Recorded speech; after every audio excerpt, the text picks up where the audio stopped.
Hello everyone and welcome back to the Unexplained Diaries. Here on this channel I share real-life encounters with beings from beyond the skies to help you unwind and drift off to sleep. Before we dive in, I would love to hear from you. Leave a comment and let me know where you're tuning in from. Now, find a comfortable spot, relax, and let's begin. The light dropped behind the ridge at 2:17 in the morning. I had been watching it for about 4 minutes before that, though at first I thought it was a plane coming toward the tower. I was volunteering as a fire lookout in the Bitterroot Mountains in western Montana. The tower sat on a narrow peak above the Selway Bitterroot Wilderness, about 12 miles from the nearest paved road. It was an old Forest Service structure with a square room on top, windows on all four sides, and a steep metal staircase underneath. I stayed there in week-long shifts during the dry part of the summer. That night, in late August, was cool and clear. There had been lightning storms 2 days earlier, so I was awake checking the horizon every hour for smoke.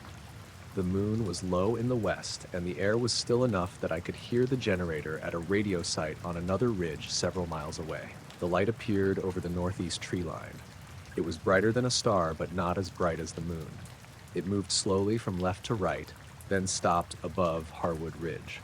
I picked up the binoculars. Through the lenses, it looked like a white ball with a faint orange edge. There were no blinking wing lights. I could not see a body around it. It held still for maybe 30 seconds, then moved straight up a short distance. I checked the wall clock. It was 2:13. I tried the radio. Lookout 7 to district, possible aircraft northeast of my position. There was no answer. That was normal at night. The district office was closed, and the radio repeater sometimes failed after midnight. I switched channels and called the county dispatch frequency. Still nothing. The light started moving again. It crossed above the ridge faster than before, stopped, then made a small movement backward. It reminded me of someone dragging a flashlight across a dark room and changing their mind. I lowered the binoculars and watched with my eyes. The light seemed lower now. It dropped toward Harwood Ridge without tilting or circling. There was no engine noise. I knew the distance could have been confusing at night, but it looked close enough that I should have heard something. At 2:17, it disappeared behind the ridge. A pale glow remained above the trees. I expected an explosion or fire. Nothing happened. I marked the location on the fire map and wrote the time in the logbook. Harwood Ridge was about 6 miles northeast of the tower, steep on the western face and heavily forested. There were no roads on that side, only an old trail that had not been maintained in years. I kept watching. The glow faded after maybe 2 minutes. Then a red point appeared lower on the ridge. It blinked once, stayed dark for several seconds, then blinked again. I thought it might be a small fire beginning in the trees. I used the fire finder, the metal sighting device mounted in the center of the room, and took a bearing. The line pointed to a shallow saddle just south of Harwood Peak. I called it in again. No response. I wrote down the bearing and started watching for smoke. About 10 minutes later, the generator sound from the radio site stopped. The silence was immediate. I had gotten used to that distant hum, and when it disappeared, the mountain felt much larger. The tower lights flickered. They were powered by batteries charged through a small solar system. They sometimes dimmed when the refrigerator compressor started, but the refrigerator was not running. The lights flickered again. My handheld radio made a clicking sound. Then the speaker produced a low tone that lasted about 5 seconds. I picked it up. "District, this is Lookout 7. Radio check." A voice answered. It was too quiet to understand, but someone was definitely speaking. I turned the volume up. The voice sounded like a man talking from far away. The words were slow and uneven. I heard something that might have been, "Remain there." I asked the person to repeat. The same low tone returned. Then the radio shut off. I changed the batteries and tried again. It would not power on. I had a backup unit in a metal cabinet near the bed. That one turned on, but the display showed every number at once. After a few seconds, the screen went blank. I looked back toward Harwood Ridge. The red point had moved. It was now lower on the slope, closer to the tree line. I watched it blink 3 times. The intervals were not even. First a few seconds, then maybe 10, then almost a minute. I used the binoculars again. The red light was not in the trees, it was between them. I could see trunks in front of it and behind it, which made it seem small and close to the ground. It moved sideways without bouncing. If someone had been carrying a lantern, I should have seen it rise and fall with their steps. It stopped near the bottom of the saddle. Then another red point appeared about a quarter mile to the right. The two lights blinked back and forth. I checked the access road below my tower. It was empty. I could see most of it in the moonlight as it wound down the mountain. The trail toward Harwood Ridge was hidden by trees. At 2:41, something struck one of the tower supports. It was a dull metallic sound from underneath the floor. I stood still and listened. A second impact came from the staircase side. It did not sound like an animal. Deer and elk sometimes rubbed against the lower supports, but they made scraping noises. This was more like someone hitting the metal with the flat of a hand. I took the flashlight and moved toward the trapdoor. Before I opened it, I heard footsteps on the stairs. Slow steps. The staircase had 36 metal treads. I knew the sound well because every step rang through the whole structure. The footsteps climbed 4 or 5 steps, then stopped. I called down. No one answered. I had bear spray in a drawer and a 12-gauge shotgun stored unloaded under the bed. I took the bear spray. The footsteps continued. 3 more steps, then 2, then nothing. I crouched near the trapdoor and looked through a narrow gap beside the hinge. I could see part of the upper landing. No one was there. The stairs were lit by moonlight. The railing and metal grating looked empty. A shadow moved across the landing. It passed from right to left, too fast for me to see its shape. I stood up and backed away. The tower windows suddenly fogged. Not all at once. The north window clouded first, then the east. Moisture spread across the inside of the glass, even though the room was dry. The temperature dropped enough that I could see my breath. I heard another step below the trapdoor. This one was directly underneath me. The handle on the trapdoor moved slightly. I had latched it earlier. The latch lifted, fell, then lifted again. I pushed a chair over it and sat on the chair. For the next several minutes, nothing happened. I could hear my breathing and the soft ticking of the stove as it cooled. At 2:52, the windows cleared. The temperature returned to normal. The handheld radio on the table turned on by itself. A voice came through clearly for less than a second. It said my first name, Evan. Then the speaker went dead. I did not respond. I had not used my name over the radio that night. Lookouts identified themselves by station number. The red lights on Harwood Ridge disappeared. I stayed on the chair until nearly 4. Around 3:30, I heard something moving through the brush below the tower. It circled once, then moved downhill. I never saw it. Just before dawn, the regular district frequency came back. A dispatcher named Marcy answered my radio check. She said there had been no reports of aircraft in the area and no emergency traffic overnight. I told her I had seen a bright object descend behind Harwood Ridge and had possibly seen red lights moving through the trees afterward. She asked if I saw smoke. I said no. She told me to keep watching and report anything else. I did not mention the footsteps or the voice saying my name. When the sun came up, Harwood Ridge looked normal. There was no smoke, no burned area, and no visible damage. I used the binoculars to scan the saddle, but trees blocked most of the ground. At 8, I called the district office and spoke to Nolan Reeves, the fire management officer. He said there had been no scheduled flights overnight. He asked if the object could have been a meteor. I told him meteors did not stop, move sideways, and descend slowly. He did not argue. He said he would ask a trail crew to check the area if anyone was heading that way. The rest of the morning was quiet. Around 2 that afternoon, I saw 2 men hiking up the access road. Visitors came to the tower occasionally, but most drove as far as the locked gate and walked the final mile. These men had no vehicle at the gate. I checked with binoculars and could not see one anywhere below them. They walked side by side at the same pace. Both wore gray long-sleeved shirts, dark pants, and plain hiking boots. They carried small canvas packs and each held a folded map.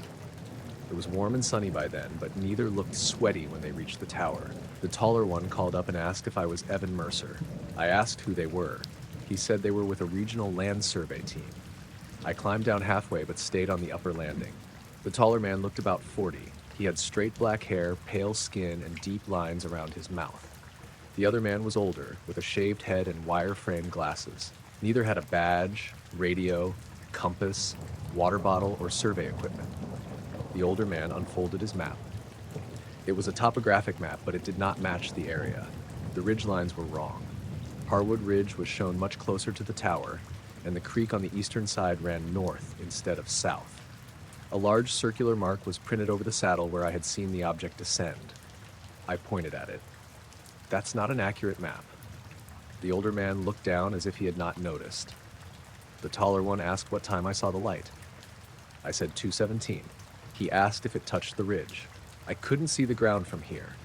Did it remain behind the ridge? I don't know. Did it leave the ridge on its own? The wording made me pause. What do you mean, on its own? The taller man looked at the older one. The older man folded the map halfway. We need to know whether it departed without assistance. Assistance from who? Neither answered. The taller man asked if I saw smoke, falling debris, or vehicle lights. I said no. He asked if I heard an impact. I told him I heard something hit the tower supports. That got their attention. Both men looked up at the underside of the tower. The older one asked, at what time? Around 2:40. Before or after the ridge lights separated? I had not mentioned two ridge lights. I asked how he knew about them. He stared at me through his glasses. The taller man said, "You reported intermittent lights. I reported one object." The older man refolded the map so the circular mark was hidden. The taller man asked if anything reached the tower platform. I said no. He looked at the trapdoor above me. Did it attempt to enter? I felt my hand tighten around the railing. I asked again who they worked for. The older man gave the name of a federal office I had never heard of. It sounded official, but he said it too quickly. I told them I was going to call the district. The taller man nodded as though that was fine. Before I could move, he asked one more question. When the voice used your name, did it sound familiar? I did not answer. Neither man smiled or reacted. They just watched me. I climbed back into the tower and picked up the radio. I called Nolan and said 2 men claiming to be surveyors had arrived. Nolan asked for their names. I looked out the window. They were no longer below the tower. I crossed to the west side and saw them walking down the access road. They were already several hundred yards away. That did not seem possible. I had been on the radio for less than 20 seconds. Nolan said no survey team had been scheduled in the area. He contacted the ranger station and sent someone to check the road. A ranger named Beth Alvarez arrived about an hour later. She did not pass the 2 men on the way up. There were no vehicles at the gate or along the lower road. We checked the trail around the tower. The ground was dry and dusty. Beth found my boot prints, deer tracks, and marks from an old ATV. There were no fresh footprints where the men had been standing. I showed her the spot where they unfolded the map. A small square of paper lay under the stairs. It had been torn from one corner of the map. The printed contour lines did not match any local survey format Beth recognized. In the center was part of the circular symbol. The paper felt cold even in direct sunlight. Beth put it in a plastic evidence bag. Then she noticed marks on one of the tower supports. There were 4 shallow dents in the metal, about chest height. Each was narrow and oval-shaped, arranged in a vertical line. I had inspected the supports at the start of my shift. The dents had not been there. Beth photographed them and called the district.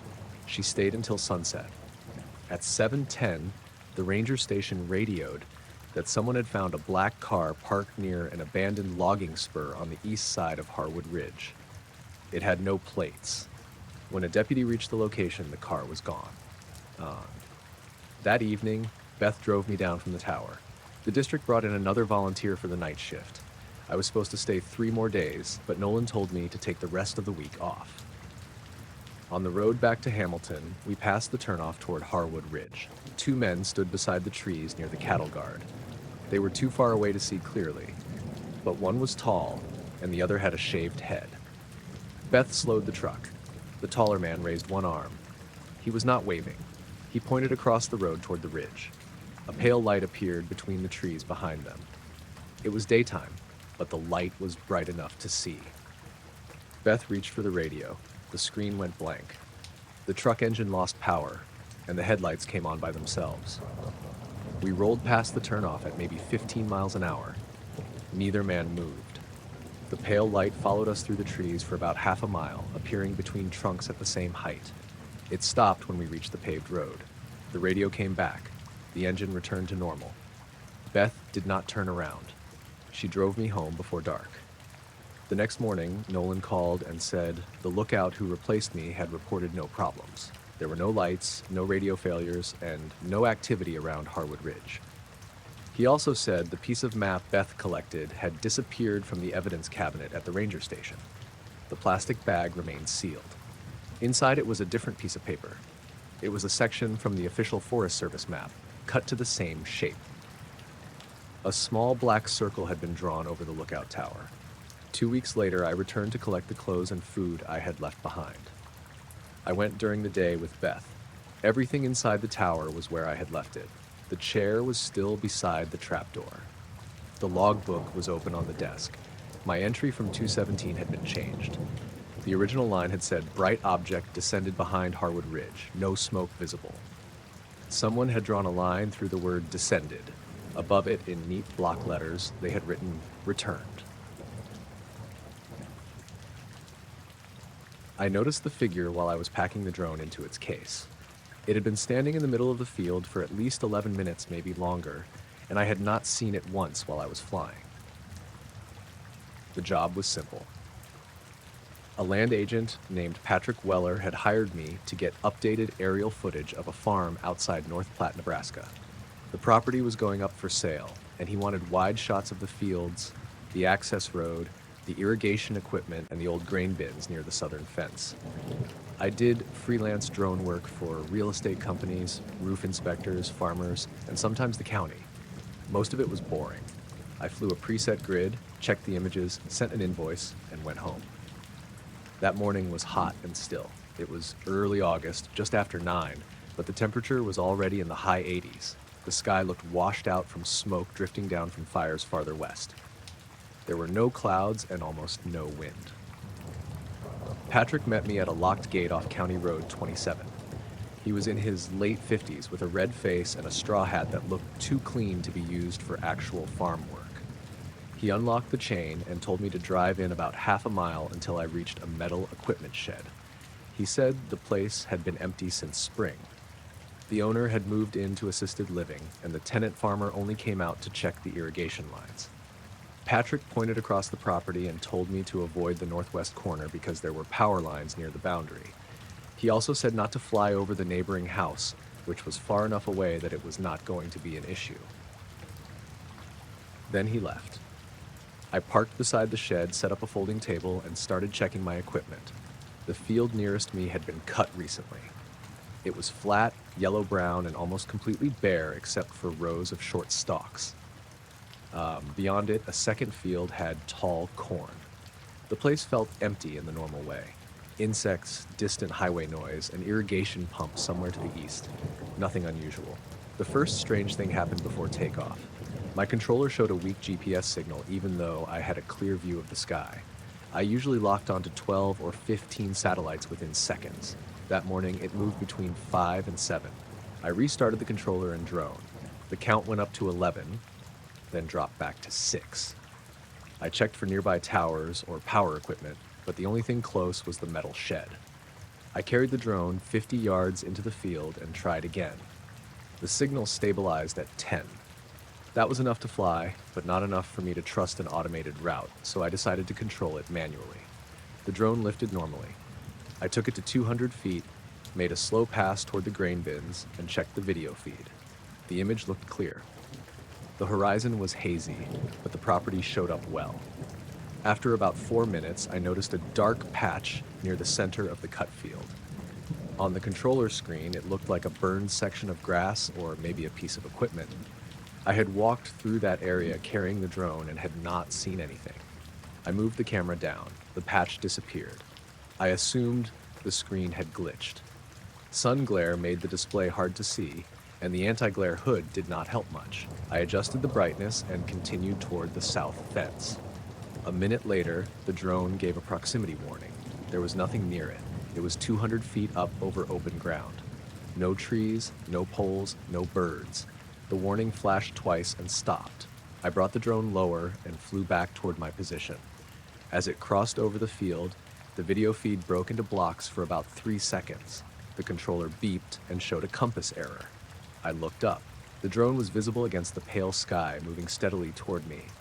Then, something crossed below it. At least, I thought something did. It was a quick, dark movement in the field, about halfway between me and the access road. It looked like a person stepping behind something, except there was nothing to step behind. The field was open and flat. I stopped the drone and let it hover. I stared at the area. Nothing moved. I called out, which felt stupid because whoever was there would have been several hundred yards away.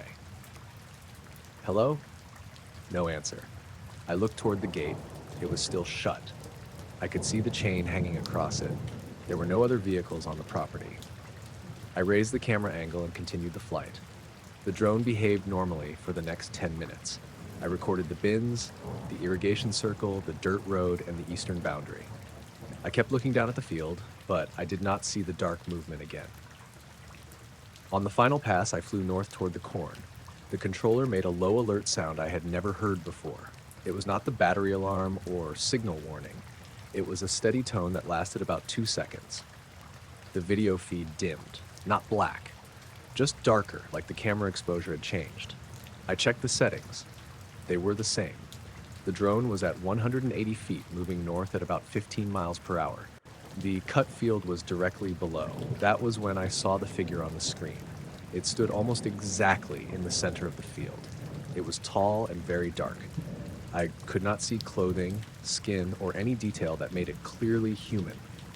It looked like a person in a long black coat, but the temperature was close to 90 degrees and there was no reason for anyone to be standing there. The figure faced upward. I could not see a face. The head looked pale compared to the body, but the screen was small and the glare made it hard to judge. I stopped the drone. The figure did not move. I tilted the camera straight down. The video feed froze.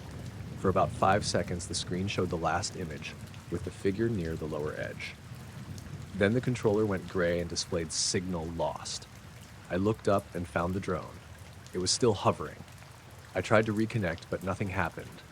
The controller showed 0 satellites, then 1, then 0 again. I pressed return to home. No response. The drone remained in place. I started walking toward it. The field was rougher than it looked from the air, with deep tire grooves and dry stalks catching against my boots. I kept looking for the person. I could not see anyone. The drone was maybe 600 feet away, hovering over empty ground. If the figure had been directly below it, I should have seen it from where I was. I walked another 50 yards. The drone suddenly turned east. It did not tilt or accelerate the way it normally did. It rotated slowly in place, then moved sideways for about 20 feet. The controller vibrated in my hands. The video feed returned for less than a second. The image was close to the ground. I saw dry stalks, a strip of dark shadow, and something that looked like 2 legs standing beside the camera. Then the feed cut again. I looked up. The drone was still in the air. That did not make sense. The camera was mounted underneath, and it had been more than 100 feet above the field. There was no way it could have shown a ground-level image unless the video was delayed or corrupted. I stopped walking. The sound of the drone changed. It usually made a high buzzing noise. Now it had a slower, uneven rhythm, like one motor had started failing. The aircraft drifted toward me. I backed up. It moved about 30 feet, stopped, and dropped straight down. Not all the way. It fell maybe 20 feet, caught itself, and hovered again. The controller reconnected. Battery showed 62%. GPS showed 13 satellites. No error messages. The live feed looked normal. The field was empty. I brought the drone back and landed it beside the folding table. The motors shut off. For a few seconds, I heard a faint ticking from inside the body. I thought one of the batteries had overheated, so I removed it and set it on the ground away from the case. The battery was cool. I checked the propellers. No damage, no dirt, nothing wrapped around the motors. I was ready to leave, but I wanted to make sure the footage had saved. I opened the media gallery on the controller and started scrolling through the clips. The first videos looked normal. Grain bins, fence lines, the empty road. Then I opened the last clip. The preview frame showed the field from above. Near the center stood the dark figure. It was clearer in the recorded video than it had been on the live screen.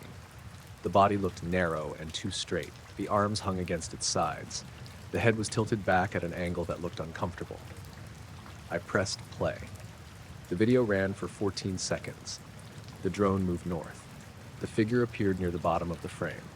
The camera shifted downward. The figure became centered.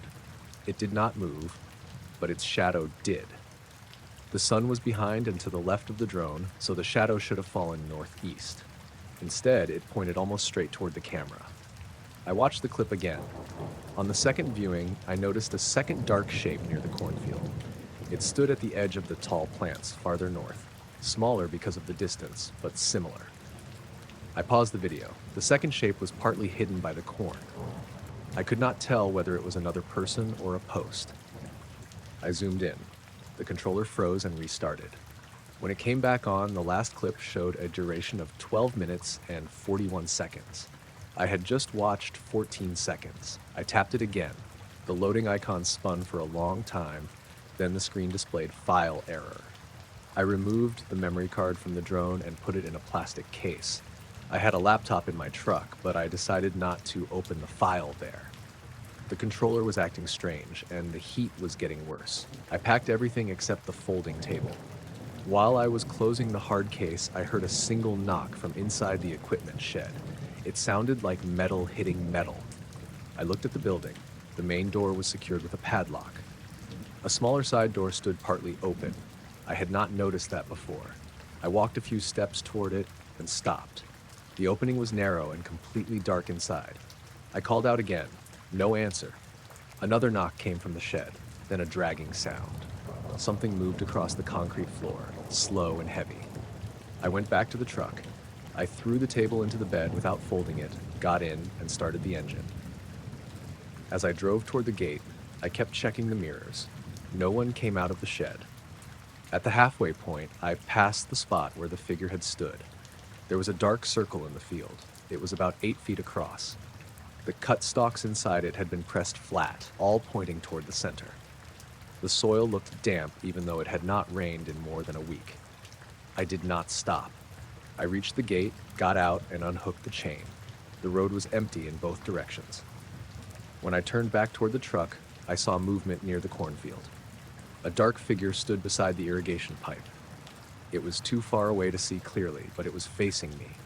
I got into the truck, drove through the gate, and left the chain on the ground. I called Patrick from the road. He answered after several rings. I asked if anyone else had been on the property. He said no. I asked about the equipment shed.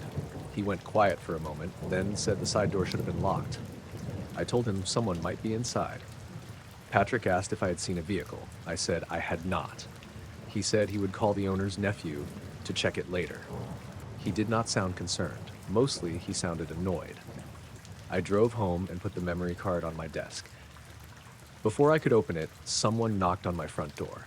I lived in a small rental house on the west side of North Platte. It took me about 25 minutes to get there from the farm. I had not told Patrick my home address, but it was listed on my business website. 2 men stood on the porch. Both wore light-colored button-down shirts and dark pants. One was in his 30s, with short blonde hair and a sunburned neck. The other was older, maybe 60, with thick glasses and gray hair cut close to his head. They did not look threatening. They looked like insurance adjusters or county employees. The older man asked if I was Daniel Kerr. I said yes. He asked if I had operated a drone near County Road 27 that morning. I asked who they were. The younger man said they were checking a report involving unauthorized air activity. I asked what agency they worked for. He gave me a name I did not recognize, something with agricultural survey in it. He said it quickly. The older man asked what time I had launched. I told him around 9. He asked for my maximum altitude. I said under 400 feet. He nodded. Then he asked for the exact flight path. I told him I had flown over the listed property and stayed inside the boundary. Did you cross the center field from south to north? He asked. I said I had. Directly through the center? More or less. The 2 men looked at each other. The younger one asked, did the aircraft pass directly overhead? I knew what he meant, but I made him explain. Overhead of what? He looked past me into the house. The ground location. What ground location? The center point of the field. I told him I did not know the exact path without checking the flight log. He asked whether the drone had hovered there. I said it had. How long? Maybe a minute. The older man asked if I had made more than one pass. I said probably. Neither of them asked what I had seen. They did not ask whether I had footage, whether the drone had malfunctioned, or whether anyone else had been on the property. They only cared about the route. The younger man took out a small notebook. Did it fly directly above the standing point? He asked. That wording bothered me. I asked what a standing point was. He stared at me for a few seconds, then said, a survey reference. I told him there had been no marker in the field. He closed the notebook. The older man asked if the drone had landed anywhere besides the launch site. I said no. He looked relieved. The younger man asked if I had walked into the center of the field. I said I had gone partway, but not to the exact location? No. He nodded once. The older man said that was all they needed. I asked for identification. The younger man reached into his pocket and pulled out a black wallet. He opened it for less than a second. I saw a white card with a dark seal, but he held it too far away for me to read. I asked for a business card. He said they did not have any. Then they walked down the driveway. There was no car parked in front of my house. I stepped outside and looked toward the street. A white pickup sat at the corner about half a block away, but neither man walked toward it.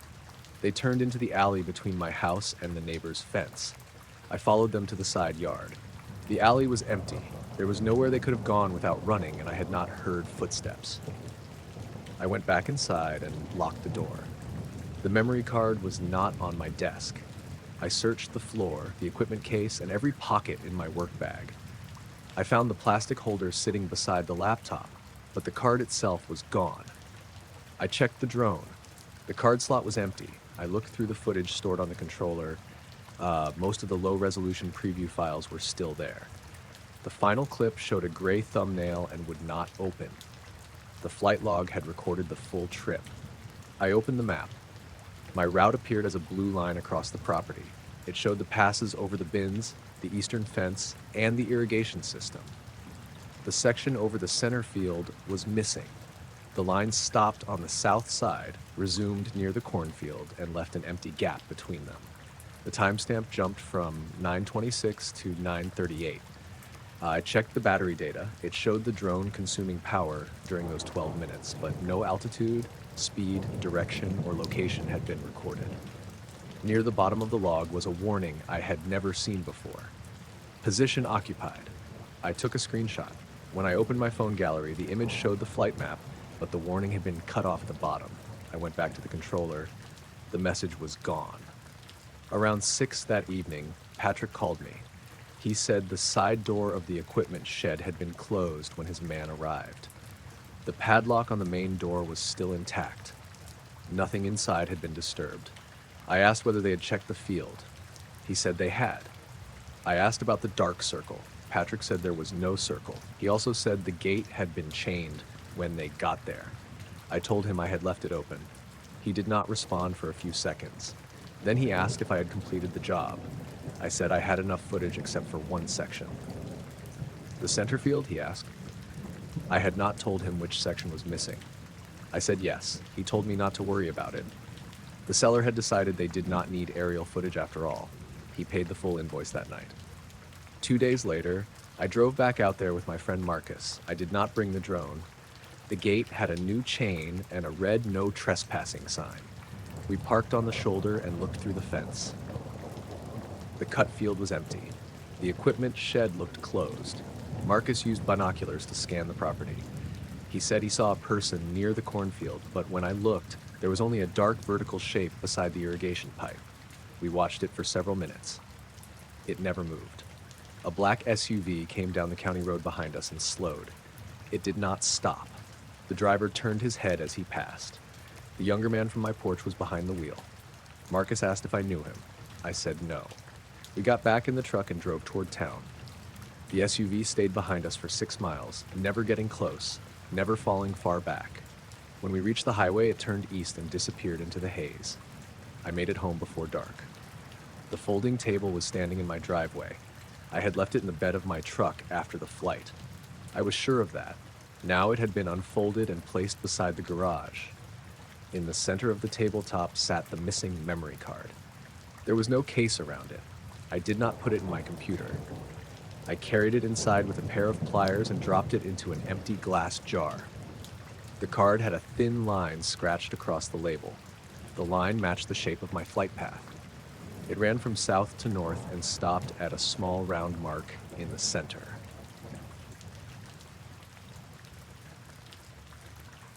I was halfway across the old Mercer Creek Bridge when I noticed the light under it. It was a little before 5 in the morning, and I was driving one of the county maintenance trucks north on Route 18. I had been called in early because a storm had pushed branches and gravel onto some of the back roads. It was late October, cold enough that I had the heater running, but there was no frost yet. The sky was still black, and a thin fog had settled in the low areas near the creek. The Mercer Creek Bridge was small. 2 lanes, concrete sides, metal railings, maybe 60 feet across. I had driven over it hundreds of times. There was nothing underneath except shallow water, rocks, and a strip of muddy ground on each side. At first I thought the light came from somebody fishing with a lantern. Then I remembered the creek was closed that time of year, and there was no place to park nearby. I slowed down. The light was pale, almost white, but not sharp like headlights. It glowed through the fog under the bridge and lit up the lower branches along the bank. It did not flicker or move. From the road, it looked like someone had hung a large work light beneath the center span. I stopped about 20 yards past the bridge and checked the mirror. The glow remained there, steady and bright. I thought maybe a car had gone off the road during the night. That happened once before at the same spot. A driver missed the curve and ended up nose first in the creek. If a vehicle had rolled under the bridge, its lights might have been shining upward. I put the truck in reverse and backed onto the shoulder. The radio was quiet. Dispatch had not mentioned an accident. I picked up the handset and called in my location, but all I got was static. That was not unusual near Mercer Creek. The road dipped between 2 wooded ridges, and county radios cut out there all the time. I took my flashlight from behind the seat and got out. There was no traffic, no wind either. The fog moved slowly over the pavement, and I could hear the creek running below. I walked to the railing and looked down. The light was not under the bridge. It was hovering above it. From where I stood, I could only see the lower part of it because it hung a few feet beyond the south side of the bridge, almost level with the road. It looked round at first, but the fog made the edges hard to judge. It seemed about the size of a compact car. The whole underside gave off a dull white glow. There were no beams, no blinking lights, and no sound. I leaned over the railing, expecting to hear an engine or propellers. I heard water, my truck idling, and a clicking noise from the hot exhaust pipe. Nothing else. The object was close enough that I should have felt air moving if it had been a helicopter or drone. The fog around it stayed smooth. It did not swirl or blow away. I stood there longer than I should have. I had been with county roads for 14 years. I had seen weather balloons, utility helicopters, crop planes, military jets, and every kind of homemade drone people could buy. This did not resemble any of them. The shape became clearer when the fog thinned for a moment. It was not round. It was wider than it was tall, with a flat lower surface and a curved top. The glow came from the bottom, but it had no visible lamps. The upper part was dark, almost the same color as the sky.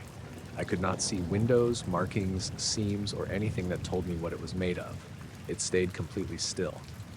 I raised my flashlight and pointed it at the object. The beam looked weak next to the glow, but it reached the side.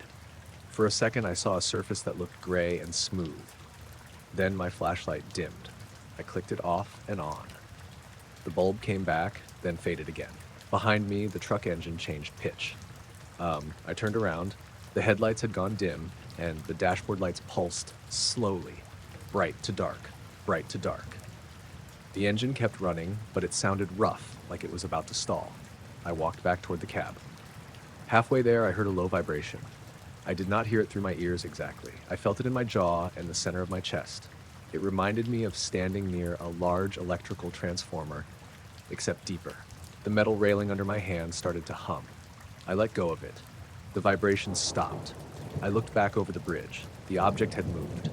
It was now directly above the center of the road, maybe 15 feet over the pavement. I had not seen it cross from the side. It had simply been in one place, and then it was in another. The glow spread across the bridge deck. Every crack in the concrete became visible. The white edge lines looked almost blue. My truck cast a shadow behind it, but the shadow had two faint outlines, like the light came from more than one direction. I did not see anyone inside the object. I did not see anything standing near it. I kept telling myself there had to be a normal explanation, but I could not come up with one that fit what I was looking at. I climbed into the truck and shut the door. The radio came alive with a burst of voices. Several people seemed to be talking at once, but the words were stretched and broken. I heard my name once. At least I thought I did. Caleb, copy? Then static swallowed it. I grabbed the handset. This is Caleb. I'm at Mercer Creek. There's something over the bridge. The radio made a sharp clicking sound. A voice replied, but it was too slow and low to understand. It sounded like a recording played at the wrong speed. The truck engine stalled. Everything went quiet. The headlights shut off. The dashboard went black. Even the little digital clock disappeared. The object remained above the bridge. I locked the doors, which felt stupid because I did not know what I was locking them against. I tried the ignition. Nothing happened. The starter did not click. The glow from the object reached into the cab. It was not bright enough to hurt my eyes, but it made every surface look flat and gray. I could see dust on the dashboard and small cracks in the steering wheel. Then I noticed movement near the far end of the bridge. Something stood beside the guardrail. I could not tell if it was a person. It was tall and narrow, but the fog cut off the lower half. It did not reflect the light the way a person in work clothes would have. It looked darker than everything around it, like a vertical gap. I stared at it for several seconds. It leaned slightly toward the truck. I reached behind the seat for the emergency flare gun. We carried it for road closures and accidents. My hand closed around the plastic grip, but I did not pull it out. I did not want to point anything at whatever was there. The dark shape remained by the rail. Another shape appeared on the opposite side of the road. I was sure it had not walked there. One moment, the second guardrail was empty. The next, something stood beside it. Both shapes faced the truck. They did not move closer. I looked down at the ignition and tried the key again. The dashboard flickered. The clock came on long enough to show 4:52, then went blank. When I looked up, the bridge was empty. The dark shapes were gone. The object was still there, but the glow had weakened. Its outline became harder to see in the fog. A sound came from the roof of the truck. It was a soft tapping, 3 slow taps near the passenger side. I held my breath. 3 more taps followed, farther back. They were not loud. They sounded like someone touching the roof with one finger while walking along the truck bed. The tapping moved behind me, then stopped. I looked into the side mirror. I saw the white body of the maintenance truck, the yellow warning light on top, and fog along the shoulder. Nothing stood behind me. The engine started by itself. The key was still turned forward, but I had not touched it again. The dashboard lights returned. The radio came on at full volume with a blast of static. The object rose. It did not tilt or rotate. It moved straight up, slowly at first. As it climbed, the glow under it became smaller and more concentrated. The fog below it pulled upward in thin strands, though I still felt no wind. It stopped about 100 feet over the bridge. A red light appeared on one side. That was the first part of it that looked familiar. For half a second, I thought it might be an aircraft after all. Then the red light moved across the surface without the object turning. It slid from one edge to the other, disappeared, and appeared again underneath. The low vibration returned. My teeth hurt. The truck radio stopped producing static and went completely silent. The screen displayed numbers I had never seen before. They changed too quickly to read, then settled on 00.0. The object moved north, following the road. It passed over my truck without making a sound. I ducked, even though it was high above me. The inside of the cab darkened as it crossed overhead. For 1 second, the heater blew air that smelled like wet metal and burned dust. Then the object continued along Route 18. It did not fly away quickly. It drifted above the center line at maybe 20 miles per hour, keeping the same height. The glow beneath it lit the treetops as it moved through the fog. I watched until the road curved behind the ridge. The radio came back. Caleb, copy? Caleb, what's your status? It was Denise at dispatch. Her voice sounded normal. I answered, but my mouth felt numb. I'm here. You dropped off. Are you at Mercer? Yes. Did you clear the bridge? I looked at the dashboard clock. It showed 5:37. I thought the clock had reset. I checked my phone, but it showed the same time. 45 minutes had passed since I first stopped. It had not felt like 45 minutes. Maybe 10, 15 at the most. Denise asked if I needed help. I almost told her everything. Instead, I said the truck had stalled and the radio had cut out. She told me to inspect the bridge and continue north if it was safe. I sat there for a while before I got out. The sky had started turning gray. The fog still covered the creek, but the bridge looked normal. I checked the road surface, the railings, and the concrete supports as best I could. I expected scorch marks, or cracks. I found nothing. There was one thing near the center line. A patch of pavement about 3 feet across was warm. I felt it through my gloves at first, then took one glove off and touched the road. The asphalt was noticeably warmer than the pavement around it. There was no discoloration, and the surface was dry even though the rest of the bridge was damp from fog. I marked the location with yellow paint because I did not know what else to do. Then I drove north. The truck worked normally for the rest of the morning. I finished clearing branches near Hensley Road and returned to the maintenance depot just after noon. I told my supervisor, Roy Maddox, that I had seen an unidentified object over Mercer Creek. I kept the details basic. I mentioned the light, the engine trouble, and the time gap. I did not mention the shapes beside the guardrails or the tapping on the roof. Roy listened without making jokes, which surprised me. He asked if I had been tired. I said yes, but not enough to imagine something that blocked the road. We checked the truck in the shop. The battery tested fine. The alternator was fine. The radio had no stored faults. The roof had 3 shallow dents above the passenger side, each about the size of a coin. Roy said they were probably old. I knew they were not. I washed that truck every Friday. The next morning, Roy and I inspected the bridge in daylight. The yellow paint mark was still there. The warm patch had cooled. We found no damage to the deck or railings. The concrete supports looked normal. There were no tire tracks on the bank, no broken branches, and no footprints in the mud below. Roy stood under the bridge for a long time, looking up at the beams. He asked where the object had hovered. I pointed to the center span. He nodded and wrote something in his notebook. For the next 2 days, nobody mentioned it. On Thursday morning, 3 days after the incident, 2 men came to the maintenance depot. I was in the break room when Trina from the front office called me over the radio and asked if I could come up front. She said some contractors had questions about Mercer Creek. The men stood near the counter. Both wore dark gray jackets, plain trousers, and clean black shoes. They looked to be in their 40s. One was tall and thin with short brown hair. The other was heavier, with a round face and a pale scar along his chin. They did not introduce themselves. The taller man asked if I was the employee who had inspected the bridge before sunrise on Monday. I said I was. He asked whether I had repaired anything. I said no. The heavier man asked, "No surface work?" "No." "No electrical work?" "There's no electrical equipment on that bridge."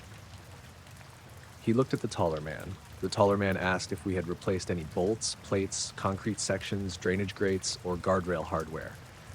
I told him nothing had been damaged. Both men relaxed. It was a small change, but I noticed it. The taller man's shoulders dropped. The heavier man smiled slightly. "Good," he said.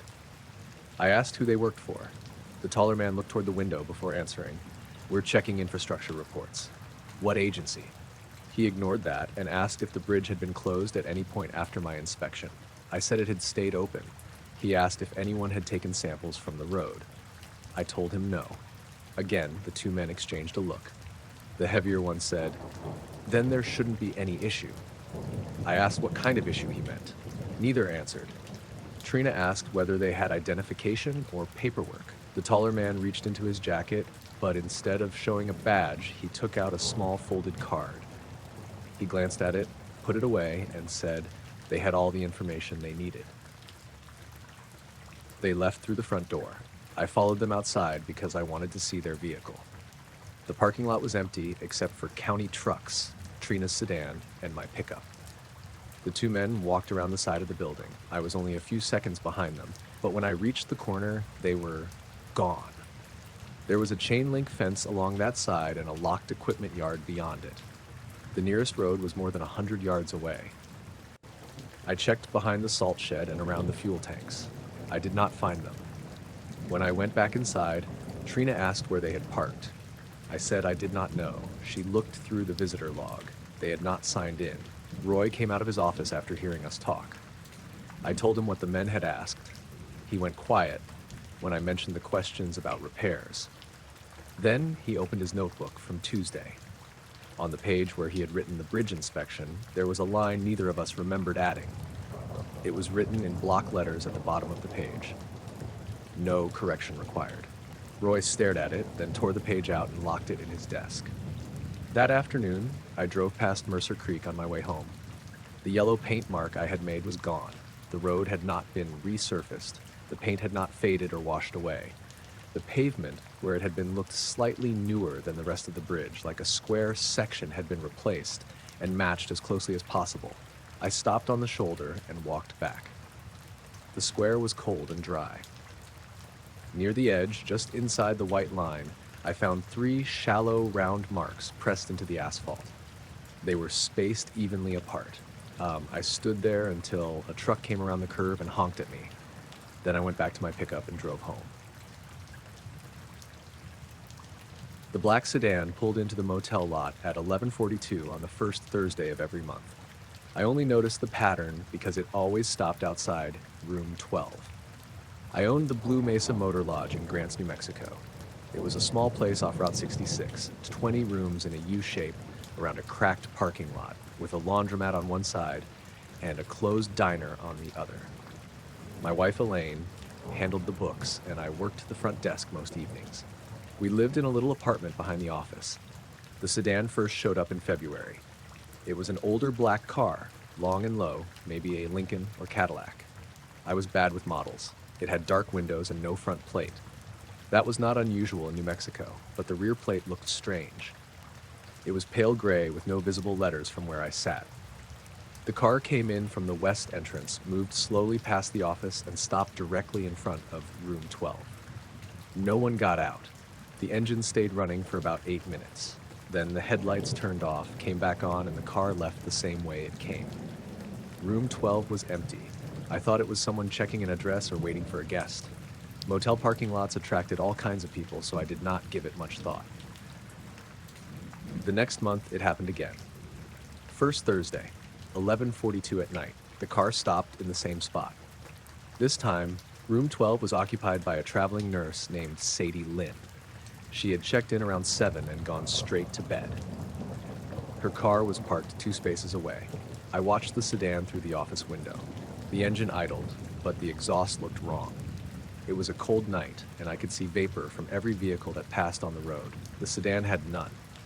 I stepped outside. The air smelled like snow, even though the sky was clear. The motel sign buzzed above me, and somewhere behind the building, a loose piece of sheet metal tapped in the wind. As soon as I reached the edge of the walkway, the sedan's headlights shut off. The car sat there in darkness. I could not see anyone inside. I called out, "Can I help you?" No response. I walked closer. The windshield reflected the motel lights, but I could make out 2 shapes in the front seats, one in the driver's seat and one on the passenger side. Neither moved. I stopped about 20 feet away. The passenger shape seemed too tall. Its head was close to the roof, and the shoulders looked narrow. I told myself it was the seat back or a coat hanging from the headrest. Then the brake lights came on. The car rolled backward without the engine changing sound. It reversed all the way to the entrance, turned, and drove off. Sadie came into the office the next morning and asked if anyone had knocked on her door during the night. I said I had not seen anyone get out of the car. She frowned and said she had heard 3 knocks around midnight. Slow knocks, spaced far apart. She had looked through the curtain and seen the black sedan. I asked whether she saw the driver. She said no. Then she asked if the motel had an ice machine behind room 12 because she had heard a low humming through the wall. There was no ice machine on that side of the building. I checked the room after she left. Nothing looked damaged. The television worked, the lights worked, and the plumbing was normal. But the digital clock on the nightstand had stopped at 11:42. I replaced it. In April, the sedan returned. Same day, same time. Room 12 was empty again. I had started expecting it, so I wrote down the details. The car arrived at 11:42, stayed for 8 minutes, and left at 11:50. The passenger side window lowered about 2 inches while it sat there. I heard the humming Sadie had mentioned. It was low and steady, not loud enough to be an engine. It seemed to come from the room more than the car. I went inside room 12 after the sedan left. The humming stopped as soon as I opened the door. The new clock showed 11:42 even though it was almost midnight. I unplugged it. The numbers stayed lit for another 10 seconds. That bothered me more than the car. I told Elaine about the pattern. She said I was paying too much attention to it. She thought it might be someone having an affair or a private investigator checking whether a certain car was parked there. I pointed out that no one ever got out. She said maybe they did not need to. That answer made sense until May. A thunderstorm came through that night. Heavy rain, strong wind, and lightning over Mount Taylor. The parking lot flooded near the east drain. At 11:42, the black sedan arrived. The rain had been coming down hard enough that I could barely see the road, but the car looked dry. Water ran across the pavement around its tires. The hood and roof did not shine with rain. The windshield wipers were not moving. It stopped outside room 12. That night, a couple from Arizona was staying there. Their names were Kevin and Marla Soto. They had been arguing when they checked in, then quieted down around 10. At 11:45, Marla called the office. Her voice was low. She asked if I had sent someone to stand outside their bathroom window. Room 12 did not have a bathroom window. I told her to stay inside. I grabbed the flashlight and the old revolver I kept under the counter, though I left the gun in my waistband. Elaine called the police while I crossed the lot. The sedan was still there. I could see the two shapes in the front seats. This time, there was a third shape in the back. I knocked on room 12. Kevin opened the door almost immediately. He looked angry and scared. Marla stood behind him, holding a towel around her shoulders. She said something had moved along the wall inside the bathroom, not a shadow from outside. She said it looked like the shape of a person passing behind the wall. I checked the bathroom. There was nothing unusual except a dark line near the ceiling. It looked like water damage, but when I touched it, the paint was warm. Kevin asked about the car outside. I turned toward the window. The sedan was gone. It had left without me hearing it. The police arrived 9 minutes later. They searched the property and found nobody. One officer, Deputy Luis Romero, asked to see the security footage. The Blue Mesa had 4 cameras. One covered the office entrance, one covered the west side, and 2 watched the parking lot. The system was old, but it usually worked. The sedan appeared on the west camera at 11:42. It moved into the lot. Then the footage from all 4 cameras skipped ahead to 11:51. The storm continued normally in the recording. Rain moved across the screen and lightning flashed. The time code advanced 1 second at a time. But the sedan was gone from every frame after it passed the office. Deputy Romero watched the clip twice. He asked whether I had another recording system. I said no. He wrote down the make of the cameras, then asked how long I had owned the motel. 6 years, I said. He looked toward room 12. Anything happened there before? Not that I know of. He told me to call if the car returned. It did return. June, July, August. Always the first Thursday. Always 11:42. In June, room 12's telephone rang while the room was vacant. When I answered from the office, I heard static and a faint sound like someone breathing through their nose. In July, every light in the room turned on at once when the sedan arrived. In August, a guest in room 11 complained that someone was walking back and forth in room 12. That room was empty and locked. I started keeping room 12 vacant on the first Thursday of each month. I did not tell Elaine at first. I just marked it unavailable in the system. She noticed in September. She said we could not afford to leave rooms empty because of a car that never caused any real damage. I tried to explain that it was not only the car, The clock kept stopping. The phone rang with no line connected. Guests heard knocks and humming. The cameras lost time. Elaine listened, then said, "Sell it to someone for one night and sleep in there yourself." I knew she meant it as a challenge, so I did. On the first Thursday in October, I locked the office at 11 and carried a chair into room 12. I left the curtains open just enough to see the parking space. I brought a flashlight, my phone, the revolver, and a battery-powered clock. The room smelled faintly of bleach. I checked the bathroom, under the bed, behind the curtains, and inside the closet. Everything was normal. At 11:36, the television turned on. The screen showed gray static. I unplugged it. The static remained for several seconds before the screen went black. At 11:39, I heard someone walking on the roof. Slow steps moved from the office side toward room 12. The motel roof was flat and hard to reach without a ladder. The steps stopped directly above me. I called Elaine and told her to stay in the apartment. At 11:41, the battery clock on the nightstand began losing numbers. First, the last digit disappeared, then part of the 7. By 11:42, the display was blank. The sedan entered the lot. It rolled past the office and stopped outside the room. Up close, it looked older than I had thought. The paint was dull, and the chrome around the windows had small dark spots. The tires were clean. The windows were black. I could not see the shapes inside. The humming started. It came through the floor. The chair vibrated under me. The glass of water on the table formed small rings even though nothing touched it. Then someone knocked on the door, 3 times, slow and even. I held the revolver but kept it pointed down. "Who is it?" No one answered. I looked through the curtain. The sedan remained closed. No one stood on the walkway. The bathroom door moved behind me. It opened about an inch. I knew I had shut it. I crossed the room and pushed it closed. The humming stopped. For a moment, everything was quiet. Then I heard a voice from the bathroom. It sounded like a man speaking from far away. I could not understand the words at first. I leaned closer. The voice said a name, Dennis Vale. It repeated the name twice. I opened the bathroom door. The room was empty. The mirror had fogged over even though there was no hot water running. Someone had drawn a vertical line down the center of the glass. Behind me, the motel room door clicked. I turned. The deadbolt had unlocked itself. The handle began to move down. I stepped backward and raised the revolver. The door opened 2 inches and stopped against the security chain. Through the gap, I saw the black sedan. The rear passenger window was open. A pale shape sat behind it. I could not see a face. It looked like the side of a head turned toward the room. The chain pulled tight. The door moved another half inch. I shouted that I had a gun. The pressure stopped. The sedan's headlights came on. The room filled with white light.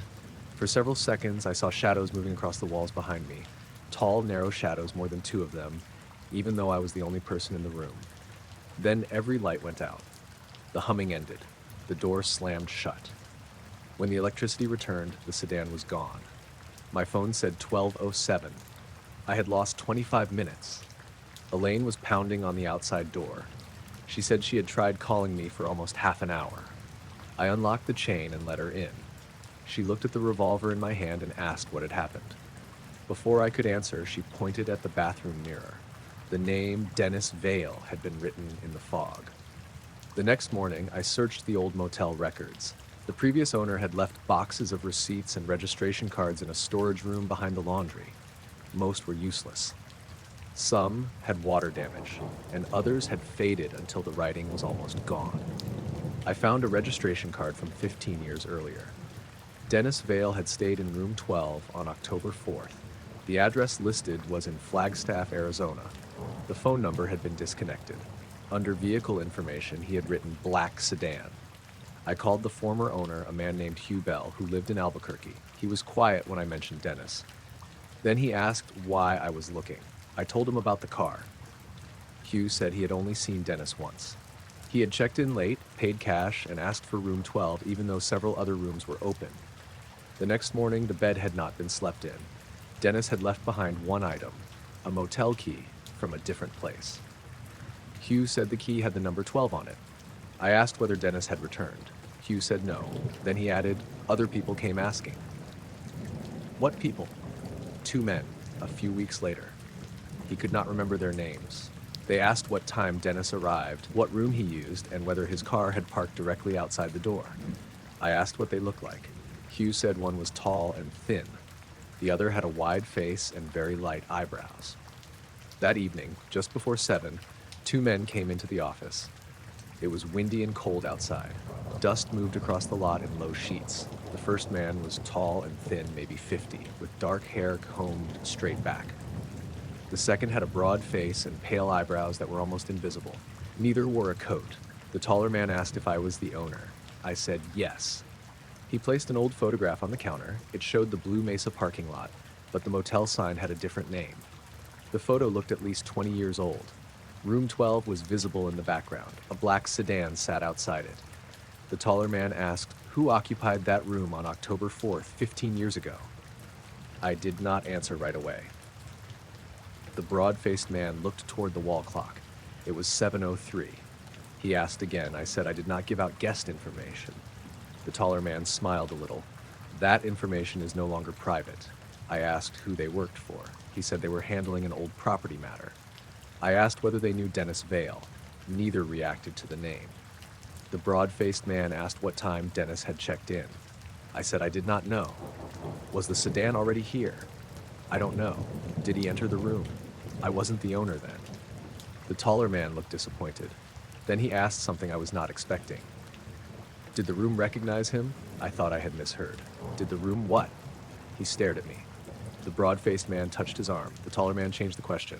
Was anything repaired afterward? No. Walls? Wiring? Plumbing? No. Mirror? I felt my throat tighten. I asked why the mirror mattered. The 2 men looked at each other. The broad-faced man said, then it remained in place. Neither of them asked to see the old registration card. They did not ask whether I had records, footage, or contact information. The taller man picked up the photograph. Before leaving, he asked whether room 12 was occupied that night. I said no. He nodded as if that was the correct answer. They walked outside. A black sedan waited near the road. It was the same one that came every month. The rear passenger door was open. The 2 men did not get into the front seats. Both climbed into the back. The door closed. The car drove away. I locked room 12 that night and stayed in the apartment with Elaine. At 11:42, the phone in the office rang. The caller ID showed room 12. I let it ring 6 times before answering. There was no static. A man spoke clearly. He said, Dennis Vale checked out. Then the line went dead. I looked through the office window. The black sedan was parked outside room 12. Its headlights were off. The driver's door stood open. No one was inside. At 11:50, the interior light went out. The door closed by itself. The sedan backed away from the room and left the parking lot. It did not return the next month. Room 12 stayed empty for 3 more Thursdays. After that, Elaine convinced me to rent it again.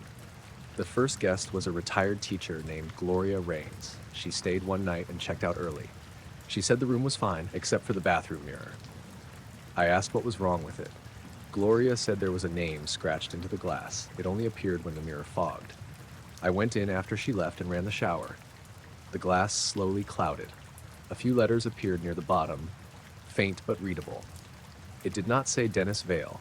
It said my name. The envelope was sitting on my desk when I came back from lunch. It had no stamp, no return address, and no name written on the front. It was made of thick brown paper and sealed with clear tape along every edge. Someone had left it on top of the morning mail, directly beside my keyboard. I ran the weekly newspaper in a small town in southern Minnesota called Bellwether. The paper was called the Bellwether County Record, and our office was on Main Street between a pharmacy and an insurance agency. There were 5 of us working there, counting me. That afternoon in January was bitterly cold. The temperature had dropped below 0 before sunrise, and wind pushed loose snow across the street in thin sheets. Schools had closed early. Most businesses were empty. I asked Linda at the front desk who had delivered the envelope. She said she had not seen anyone bring it in. Our front door made a loud electronic chime whenever it opened. Linda had been at her desk all morning, except for a quick bathroom break around 11. She said the envelope had not been there before I left for lunch. I carried it into the back office. My name was Aaron Vale. I had been editor for 7 years, and anonymous packages were not completely unusual. People sent us copies of court documents, photos of damaged roads, complaints about neighbors, and handwritten claims about local officials. The tape on this envelope was different. It had been wrapped around all four sides several times, as if the sender did not want air getting inside. I used a letter opener to cut one end. There was no note. Inside were 12 photographs and a folded county road map. The pictures had been printed on glossy paper, the kind people used at home. Each showed farmland at night, bare fields, grain bins, fence lines, and a distant row of trees. The images were dark and grainy, but several bright objects were visible above the fields. At first, I assumed they were reflections or aircraft lights. Then I looked closer. The objects appeared in different positions from one photo to the next. Some looked like white points. Others were wider, almost rectangular. In 3 pictures, a pale glow lit the ground beneath them. There were no headlights, no visible roads, and no buildings nearby. The final photograph showed a dark field covered with snow. A bright shape hung above a line of cottonwoods. It was low enough that the tops of the trees were lit from above. Something stood near the bottom edge of the frame. It looked like a person facing the camera. I took the photographs into the newsroom. Our reporter, Jenna Ortiz, was working on a school board story. Our photographer, Miles Brenner, was editing pictures from a basketball game. I showed Miles the first 3 images. He held them under his desk lamp and said they looked like long exposures. He thought the white objects could be farm equipment, airplanes, or lights on distant towers made larger by camera movement. Then he reached the last photograph. He stopped talking. "What?" I asked. He pointed at the figure near the bottom. "That wasn't caused by camera shake." Jenna came over and looked. She said it might have been the photographer's shadow. Miles shook his head. The light source was behind the figure, not behind the camera. A shadow should have stretched toward us. This shape stood upright and cast no visible shadow at all. I unfolded the road map. A circle had been drawn in pencil around an area west of Bellwether near County Road 6. There were no towns there, only farms and drainage ditches. A smaller mark had been placed near an abandoned rail crossing. Someone had written a time beside it, 2:36 a.m. There was no date. Linda called from the front desk and said the office phone was ringing, but every time she answered, the line went silent. A moment later, my phone rang. I picked it up. No one spoke. I heard a steady low sound, almost like wind moving through a narrow pipe. Then a man said, "Did you open it?" His voice was calm and close. I asked who was calling. The line went dead. I checked the caller ID. It showed our own office number. I told the others it was probably someone trying to scare us. I did not believe that, but I wanted the room to feel normal again. We examined the photographs one at a time. There were small details that made them harder to dismiss. In one, cattle stood pressed against the far side of a pen, all facing away from the light. In another, a farmhouse porch light was on, but the windows were dark. A photo taken near a frozen pond showed a bright reflection in the ice, though the object above it was not visible in the sky. The paper felt cold, not cool from being outside. Cold enough that moisture formed on the surface when we held it under the warm office lights.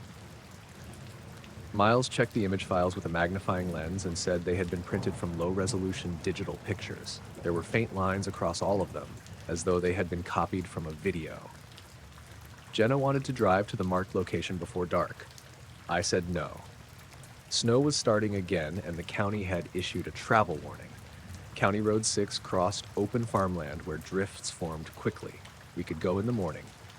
I placed the photos and map back in the envelope and locked it in the bottom drawer of my desk. At 4, the lights in the office dimmed. They did not go out. They faded slowly over several seconds, then returned to normal. The printer started by itself. A blank sheet came out. Then another. The third page had a gray rectangle printed in the center. It looked like a blurred copy of one of the photographs. Miles opened the printer queue on his computer. There were no jobs listed. The machine printed one more page. This one showed a dark field with a white point over it. At the bottom, barely visible, was part of a face. Only the forehead and eyes appeared above the edge of the image. Jenna unplugged the printer. We all stood there looking at the page. The eyes were wide apart and very dark. The skin around them looked smooth, but the image was too poor to make out anything else. I folded the page in half and put it in the envelope. At 5, we closed the office. Miles offered to stay with me, but I told everyone to go home before the roads got worse. I had payroll to finish and lived only 4 blocks away. By 6, Main Street was almost empty. Snow moved sideways past the windows. The pharmacy sign across the street flickered on and off. I could hear the furnace in the basement and the occasional pop of the building settling in the cold. I tried calling the sheriff's office. I knew Deputy Mark Halverson from covering county meetings. I told him about the package and the phone call. He asked whether the photos showed a crime. I said I did not know. He told me not to touch the envelope again and said he would stop by in the morning if the weather allowed. While I was talking to him, someone knocked on the back door. The back entrance opened into an alley behind the building. We kept it locked, and visitors always used the front. I stopped speaking. Mark asked what was wrong. There were 3 more knocks, slow and evenly spaced. I told him someone was at the back door. He said not to open it. I walked through the dark press room and looked through the small window. No one stood outside. The alley was full of blowing snow. The security light above the door had gone out. I returned to my desk. The bottom drawer was open. I had locked it. The envelope sat on my chair.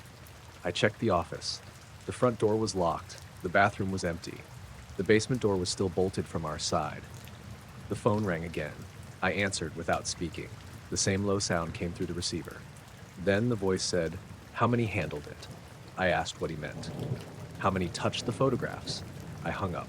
The desk clock showed 6:18. My computer clock showed 6:41. I checked my phone. It was 6:41. I had lost 23 minutes. I did not remember sitting down or moving away from the phone. I was standing beside the filing cabinet with the envelope under one arm. The office felt colder. My breath was visible. I put on my coat, grabbed the envelope, and decided to leave. As I reached the front door, I saw lights moving across the buildings opposite the street. They were white and silent. At first, I thought a snowplow was coming around the corner. The glow passed over the pharmacy windows, then moved upward across the brick wall. I looked outside. A bright object hovered above the intersection. The snow made its shape hard to see. It appeared flat and broad, with a pale light underneath. It was lower than the rooftops and moved slowly against the wind. No sound came from it. The traffic light at the intersection went dark. The object stopped. For several seconds, it remained above the middle of the street. Then every phone in the office rang at once. The front desk phone, my desk phone, the fax line, and an old extension in the press room. I backed away from the window. The ringing stopped together. Outside, the object moved east between the buildings and disappeared into the snow. The traffic light came back on. I left through the front door and locked it behind me. The walk home took less than 10 minutes, but I kept hearing footsteps behind me. Each time I turned, the sidewalk was empty. Snow covered my tracks within seconds. When I reached my house, my wife, Beth, was standing at the kitchen window. She asked why I had been parked across the street for half an hour. I told her I had walked home. She pointed outside. A dark sedan sat near the corner with its lights off. As we watched, it pulled away from the curb and drove slowly past the house. I could not see the driver. I kept the envelope in the garage overnight. I placed it inside a metal toolbox and locked the lid. At 3:12 in the morning, something struck the garage door. The sound was heavy enough to wake both of us. I looked through the bedroom window. The driveway was empty. A pale light moved behind the garage, brightening the snow for a few seconds before fading. I did not go outside.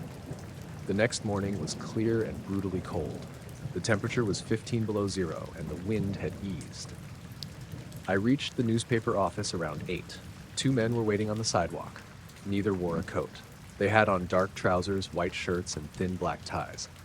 One was tall with short gray hair. The other was younger, maybe 35, with pale skin and a narrow face. Their shoes were clean and dry despite the snow. The older man smiled and said, "Mr. Vale?" I asked who they were. He said they were following up on material delivered to the newspaper. I asked what agency they worked for. He gave the name of a regional postal inspection office.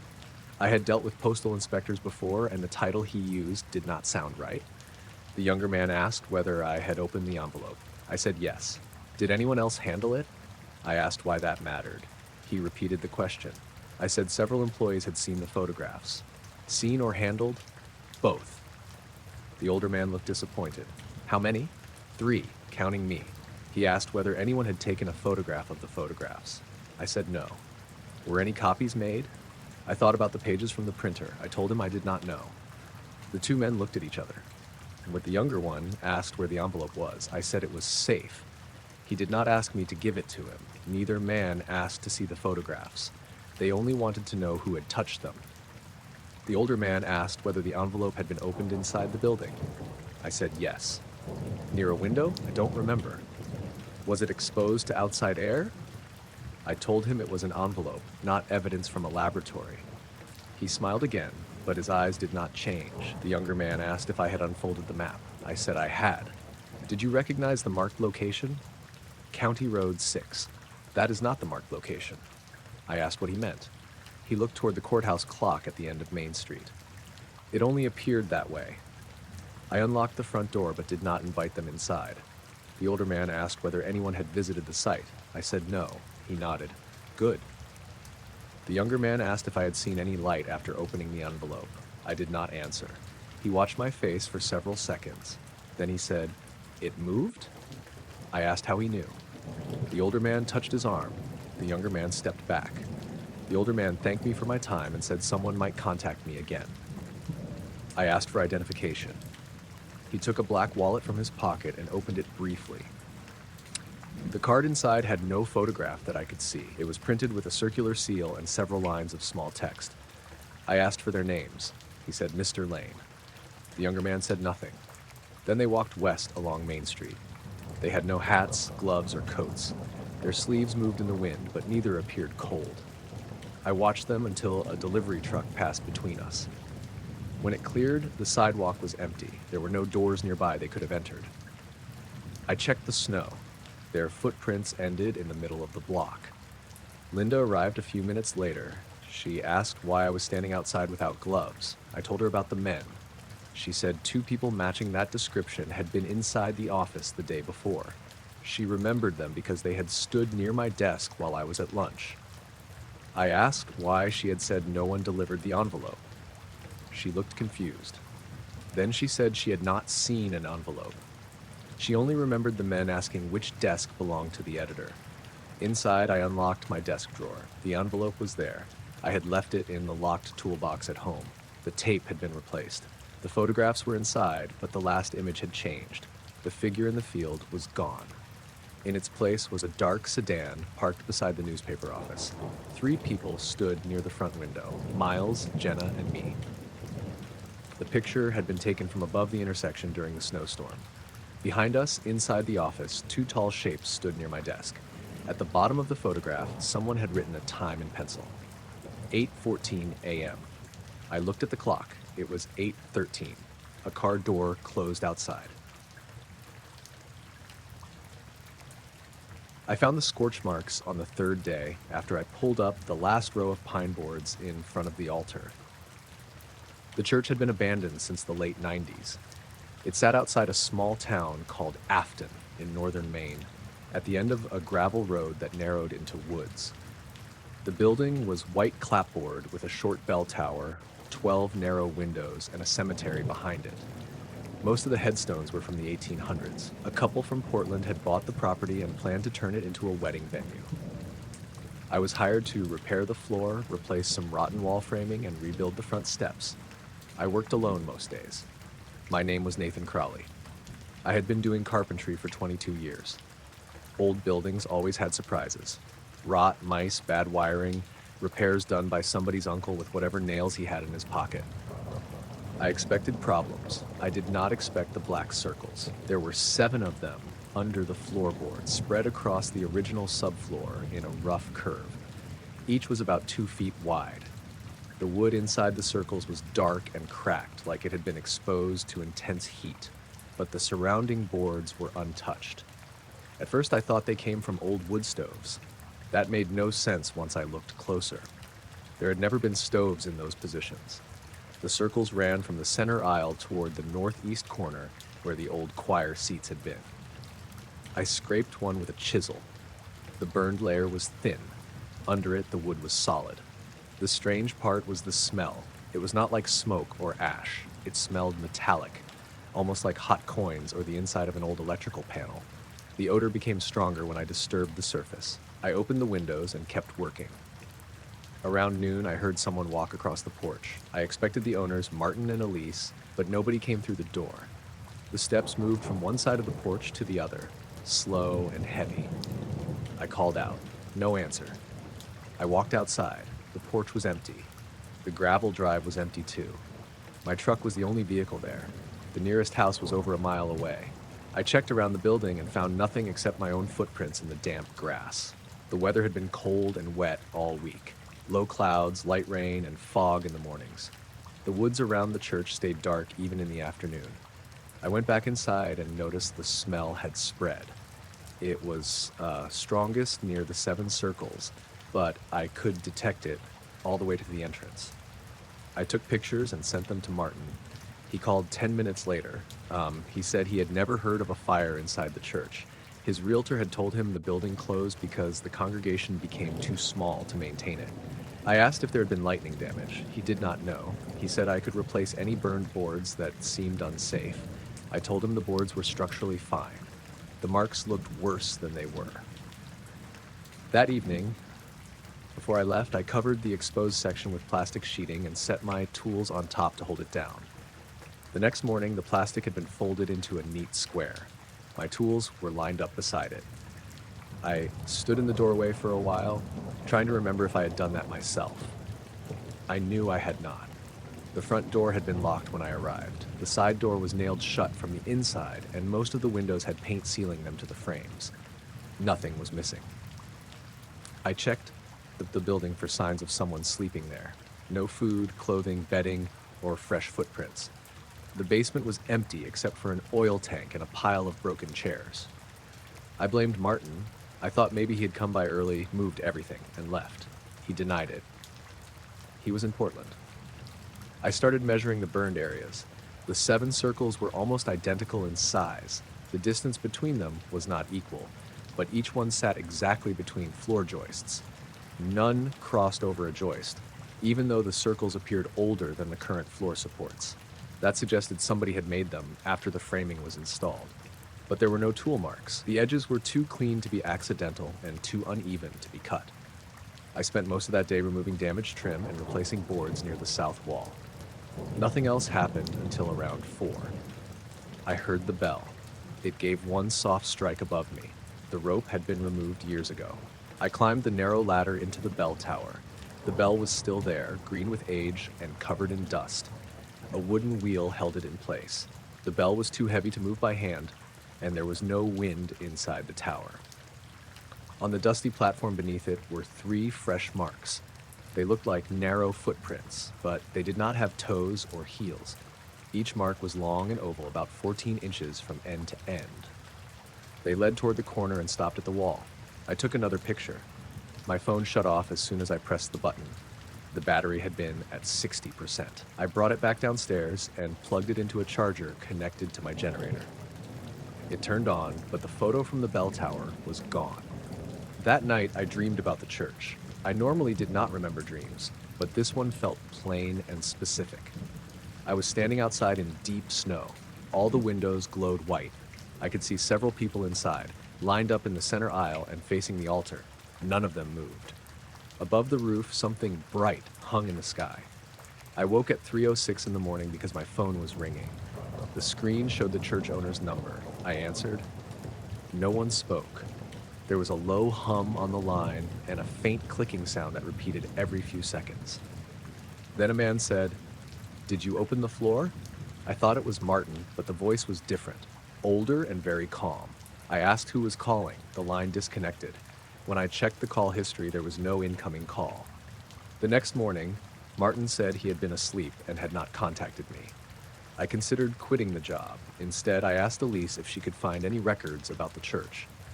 She worked in a law office and had access to old property files. She called later that afternoon.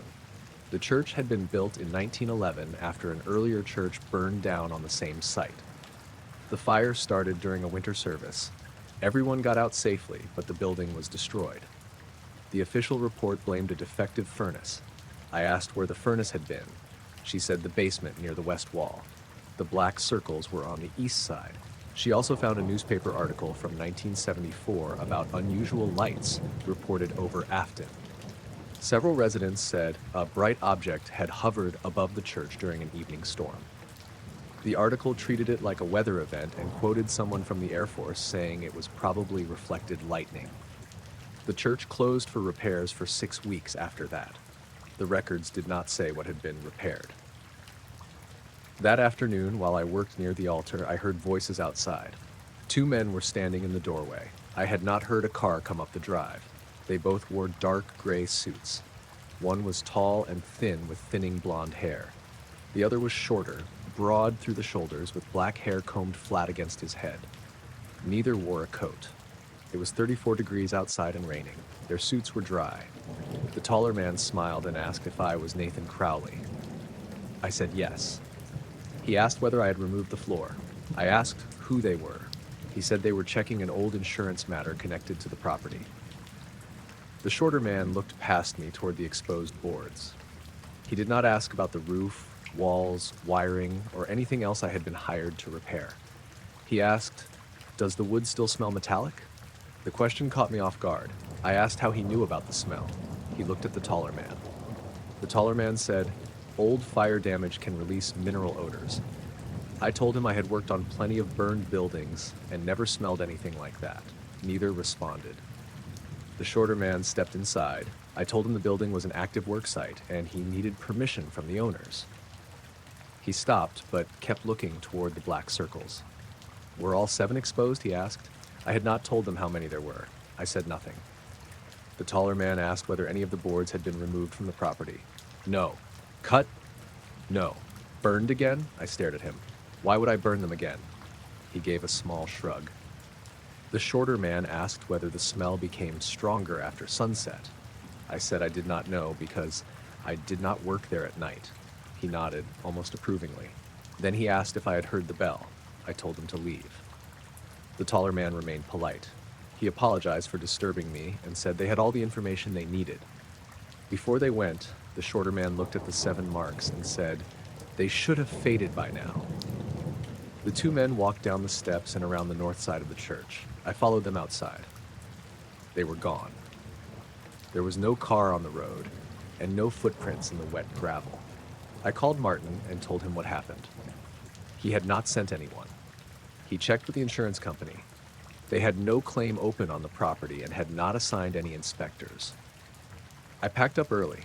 Before leaving, I took a sample from one of the burned circles. It was a small chip about the size of my thumb. I sealed it in a plastic bag and placed it in my toolbox. When I got home, the bag was empty. It was still sealed. A fine black powder covered the bottom, but the piece of wood was gone. I did not go back to the church for 2 days. Martin called several times. He sounded worried, but did not want to stop the renovation. He offered to come up and stay while I worked. I agreed. We returned on Saturday morning. The weather had cleared. It was cold and bright, with frost on the grass and thin ice in the ditches. The front door was open. I knew I had locked it. Inside, the floorboards I had removed were back in place. They had not been nailed down, but they were fitted so carefully that I almost missed it. Each board had been returned to its original position. Martin helped me lift them again. The black circles were still underneath. The smell was stronger. Martin noticed it immediately. He said it reminded him of blood and electricity. We checked the building together. The bell tower was empty. The basement was empty. No windows were broken. Around noon, the generator shut off. It had a full tank and started normally when I pulled the cord. It ran for 5 seconds and stopped again. At the same time, we heard a vehicle outside. A black sedan sat near the cemetery gate. The 2 men were inside. They did not get out. Martin walked toward them, but the sedan reversed before he reached it. It backed down the narrow gravel road without turning around and disappeared into the trees. Martin came back pale and angry. He wanted to call the sheriff. There was no cell signal, so we drove into town. Deputy Carla Baines met us at a gas station. We told her about the men, the car, and the repeated entry into the church. She came back with us. The front door was locked. The boards were once again covering the scorch marks. Carla searched the church and took notes. She did not think anyone had been living there. She said the men could have been trespassers or history enthusiasts, though she admitted their questions were odd. She asked to see the burned floor. When we lifted the boards, there were only 6 circles. The 7th one, closest to the altar, was gone. The wood where it had been looked new, not repaired. New. The grain was lighter, and the surface had none of the scratches or stains found across the rest of the subfloor. Carla touched it. "It's warm," she said. The church had no heat. We left before dark. I told Martin I would finish the job only if someone else stayed on site with me. He agreed and hired a local handyman named Phil Doran. For the next week, Phil and I worked regular hours. Nothing major happened, but small things kept changing. Nails disappeared from sealed boxes. Measurements I wrote on studs were reversed the next morning. The bell rang once every day at 2:36 in the afternoon. The metallic smell returned whenever clouds covered the sun. On Thursday, Phil heard whispering behind the wall near the choir area. We opened the wall and found nothing but old insulation and mouse nests. On Friday, the black sedan passed the church 3 times. It never stopped. We finished laying the new floor the following Monday. Before covering the scorch marks, I photographed all 6. I also drew their positions on a sheet of plywood and wrote down the distances from each wall. The new floor was oak, sealed, and tight. Once it was installed, the smell disappeared. The owners came up that weekend to inspect the work. Everything looked normal. The following Tuesday, Martin called me. He said one of the new boards had turned black overnight. I drove back to the church, and a dark circle had appeared on the fresh oak floor in front of the altar. It was exactly where the missing 7th mark had been underneath.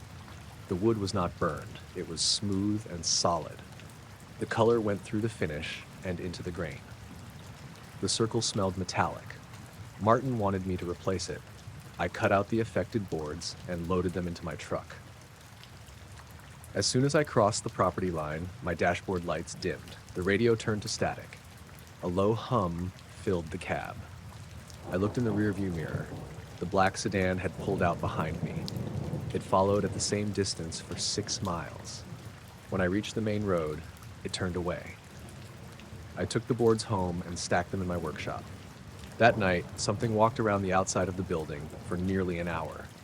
I watched from my kitchen window. I never saw anyone, but the motion light came on one section at a time, moving slowly around the workshop. The next morning, the boards were gone. The workshop door was locked from the inside. On the concrete floor where I had stacked them were 7 dark circles. They were damp and cold. In the center of the last one was a small strip of clear tape. Under it, pressed flat against the floor, was a piece of old pine from the church. The wood was warm. It smelled like hot metal.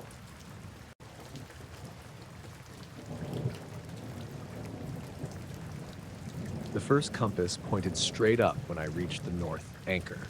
I thought the needle had come loose. I was inspecting a radio tower outside Laramie, Wyoming on a cold morning in early March. The tower stood on a piece of federal land about 20 miles west of town, past a gravel service road that crossed open cattle range and ended near a low ridge. It was one of those tall red and white structures held by guy wires. There was a fenced equipment building at the base and not much else for miles. My name was Owen Mercer. I worked for a small engineering company that inspected communication towers for phone carriers, radio stations, and county agencies. Most of the job involved checking bolts, cable tension, corrosion, grounding, and damage from ice. That site had been having signal problems. Nothing major. Short dropouts, strange interference on one frequency, and a few reports that the backup link had lost its direction data. My supervisor, Dale Kessler, sent me out alone because the tower itself was not supposed to be active during the inspection. The weather was clear, but the wind had started picking up from the west. Patches of old snow remained in the ditches. The ground around the tower was frozen hard enough that my boots barely left marks. I parked beside the access gate at 8:10 and signed in on the site sheet. Everything looked normal at first. The locks were intact. The grounding straps were secure. No animal damage. No loose panels on the equipment shed. I carried 2 compasses because we used them to confirm cable orientation and check whether nearby metal was affecting certain readings. One was a basic handheld compass in a clear plastic case. The other was a more expensive sighting compass with a metal body. At the south anchor, both worked normally. At the east anchor, they worked normally. At the north anchor, the plastic compass needle tipped upward, not toward north, up. The red end rose until it pressed against the clear cover. The white end dropped against the bottom of the case. I held the compass level and tapped it. The needle returned to normal, swung north, then slowly tilted up again. I moved 10 feet back. It leveled out. I stepped forward. The red tip lifted. There was no large piece of metal near that anchor except the buried cable and a steel plate at ground level. Steel could pull a compass sideways. I had seen that plenty of times. I had never seen a needle try to stand vertically. I took out the sighting compass. Its needle did the same thing. The movement was slower because the housing damped it, but there was no doubt. The north end rose until it touched the glass. I walked in a circle around the anchor. The effect only happened inside a small area, maybe 6 feet across. At the edge, the needle began leaning. In the center, it pointed almost straight upward. I marked the spot with orange survey paint. Then I checked the tower drawings to see whether a buried grounding rod or cable junction ran through that area. Nothing was marked there. The North Guy anchor sat about 200 feet from the tower base. According to the plans, the only underground metal should have been the anchor shaft itself, angled down and toward the tower. That still would not explain a vertical pull. I called Dale. He said it was probably the anchor steel. I told him I had tested compasses beside hundreds of anchors. He laughed and said, Wyoming was full of iron deposits.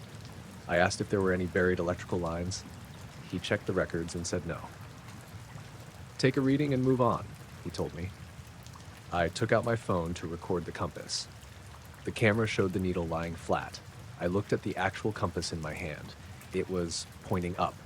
On the phone screen, the red tip pointed north like normal. I moved the camera closer. Same result. I stopped recording and played the clip back. The compass looked normal throughout. I tried again with the second compass. The recording showed no movement. That was when I started feeling uneasy. I told myself the camera angle was hiding it, so I took still pictures from the side. In every photo, the needle appeared level, even though I could see it leaning with my own eyes. I put the phone away. A low sound came from somewhere beneath the ground. It was not loud, more like a distant engine idling, except I felt it through my boots before I really heard it. The guy wire above me began vibrating slightly. I touched it with one glove. The cable was humming. The other 2 north side wires were still. I walked toward the tower, following the cable. The hum weakened after 20 or 30 feet. When I turned back, the orange paint mark looked farther away than it should have. I knew that sounded ridiculous, but I had paced the distance from the tower to the anchor on the way out. It was about 200 feet. From where I stood, the anchor looked at least twice that far away. I looked down at my boots and then back up. The distance appeared normal again. The hum stopped. I checked my watch. It showed 8:47. I had arrived at 8:10 and spent maybe 15 minutes opening the gate and checking the base. I could not account for the rest. My phone showed 8:47 too. I thought I had simply lost track of time while testing the compasses. I continued the inspection. At the west anchor, both needles worked normally. I climbed the tower after 9. The first 100 feet were routine. I checked bolts, braces, cable clips, and the ladder safety system. The wind was stronger higher up, but nothing unusual. At around 180 feet, I looked toward the north anchor. The orange paint mark was visible from above. Beside it stood a dark shape. I assumed it was a person. The figure was tall and narrow, dressed in dark clothing. It faced the tower and remained completely still. I called down. No response. My truck was still the only vehicle at the site. The access road ran across open ground, and I could see more than a mile of it. Nobody could have walked in without me noticing unless they had come from the ridge on the north side. I took out my radio and called the ground channel. Tower inspector to site visitor. Identify yourself. Only static answered. The figure tilted its head back. From that height, I could not see a face, but the movement was clear. Then the compass clipped to my vest flipped upward. The entire compass body rotated against its strap as if something above me had pulled it. I grabbed it. The needle pressed against the glass, pointing into the sky. I looked up. There were no aircraft, clouds, or birds, just a clear blue sky. The metal tower made a soft popping sound. One brace vibrated against my hand. Then a shadow passed over me. It lasted less than a second. I looked around, expecting a plane or bird. There was nothing overhead. When I looked down again, the figure near the north anchor was gone. I climbed back to the ground. I searched the area around the paint mark. There were no footprints in the frozen soil. The compass needles pointed up again. This time, both started spinning while they were tilted, not fast. One slow rotation every few seconds. I placed them on the ground. They continued turning. The low vibration returned under my feet. A small patch of frost formed on the steel anchor plate. The air temperature was above freezing by then, and the rest of the metal was dry. I crouched to look closer. The frost spread in a narrow line across the plate, moved onto the frozen dirt, and stopped at the orange paint mark. Then my truck horn sounded. One long blast. I stood and looked toward the tower. The truck doors were closed. No one was near it. The horn sounded again. I walked back quickly. Halfway there, the radio inside my vest crackled. A man's voice said, "Remain outside the marked area." I stopped. The voice had not come through the normal channel. The display showed no active frequency. I asked who was speaking. No answer. Behind me, the compasses clicked against the frozen ground. I looked back. Both had fallen over. The needles were level again. I picked them up, wiped off the dirt, and returned to the truck. The horn had stopped. The driver's door was unlocked. I knew I had locked it because site rules required the vehicle to remain secure during a climb. Nothing had been taken. A thin layer of dust covered the dashboard, and someone had drawn a straight vertical line through it above the glove box. I finished the inspection without returning to the north anchor. At 11:20, I locked the gate and left. For the first few miles, the truck compass showed east, even though I was driving south. Then it corrected itself. I stopped at a diner outside Laramie and called Dale again. I explained the time issue, the radio voice, and the vertical compass readings. He was quiet for a while. Then he asked whether I had marked the location. I said yes. He told me to send the coordinates. I checked my handheld GPS. The saved point was missing. I drove back to the office and wrote the report from memory. I included a note that the compasses showed an unexplained vertical deviation near the north anchor. Dale removed that line from the final report. He said the client only wanted structural findings. I kept my own copy. The next morning, I woke with a dull headache and a metallic taste in my mouth. My watch had stopped at 8:47. It was a mechanical watch. It had been serviced 2 months earlier and had never stopped before. I shook it and it started again. Around noon, our receptionist, Melanie, said 2 men were waiting to speak with me. They stood in the front office. Both wore dark suits with white shirts. One was older, with gray hair and a narrow face. The other looked around 40, with dark hair cut very short. Neither wore a coat.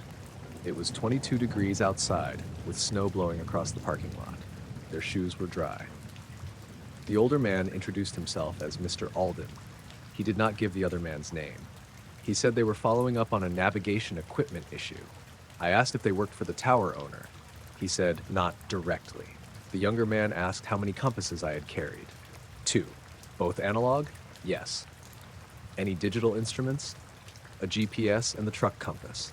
He nodded. Neither man asked about the tower, the signal problems, the climb, or the condition of the equipment. They only asked about the compasses. The older man wanted to know whether the needles moved immediately or gradually. I said gradually. Did they align vertically or at an angle? Almost straight up. North end upward? Yes. He looked at the younger man. The younger man took out a small notebook. The older man asked whether the effect remained when I stepped away. I explained the 6-foot area. He asked whether the boundary felt sharp or uneven. I said it was sharp. How long were you inside it? I don't know. A few minutes. He watched me closely. Was time lost? I asked how he knew that. Neither answered. The younger man wrote something in the notebook. The older man asked if I had seen anyone near the marked location. I said yes. What did they do? Nothing. They stood there. Did they enter the marked area? They were already inside it. The older man looked annoyed for the first time. He asked whether the person left before or after the compass on my vest moved. I had not told them about the compass on my vest. I asked who had sent them. The younger man kept writing. The older one said their work involved magnetic hazards. I told him magnetic fields strong enough to pull a compass needle vertically could be dangerous around tower electronics. He gave a slight smile. It was not magnetic. I waited for him to explain. He did not. The younger man turned the notebook so the older man could see what he had written.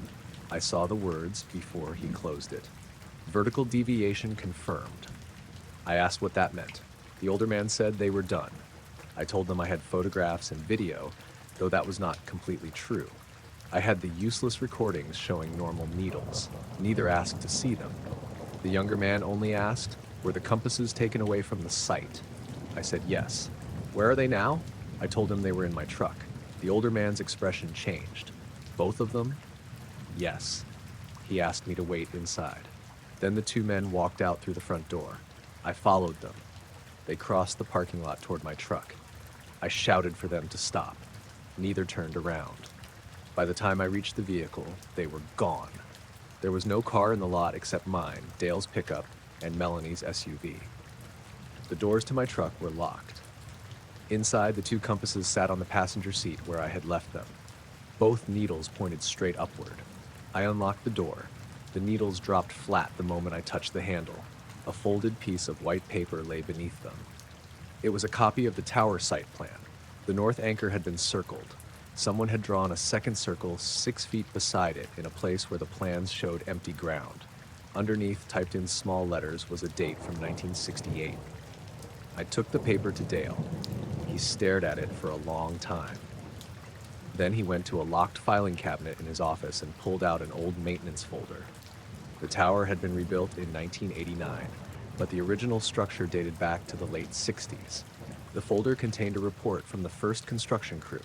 One page described workers having trouble with magnetic surveying tools near the north anchor. The foreman had written that every compass became unreliable in one small location. At the bottom of the page was a handwritten note. Needles pulled vertical. Area moved 6 feet east after excavation. The date matched the one on the paper from my truck. Dale closed the folder. He said we were not going back to the site until the client answered some questions. The client never answered. 2 days later, the inspection contract was canceled. The official reason was a change in ownership. About a week after that, I saw the dark-haired man again. He was standing outside my apartment building just after sunset. Snow was falling lightly. He wore the same suit and no coat. He stood beside the street and looked up at my second-floor window. I stepped outside and asked what he wanted. He did not move. I walked closer.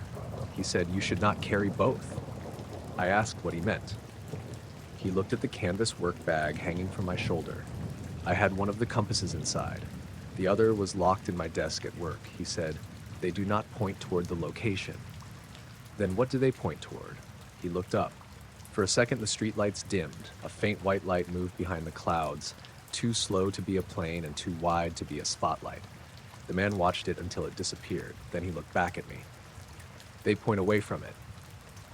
A city bus turned onto the street between us. When it passed, he was gone. I went upstairs and placed the compass on my kitchen table. The needle pointed north. At 8:47 that evening, it began to tilt. The red end rose halfway, stopped, and held there. I looked toward the ceiling.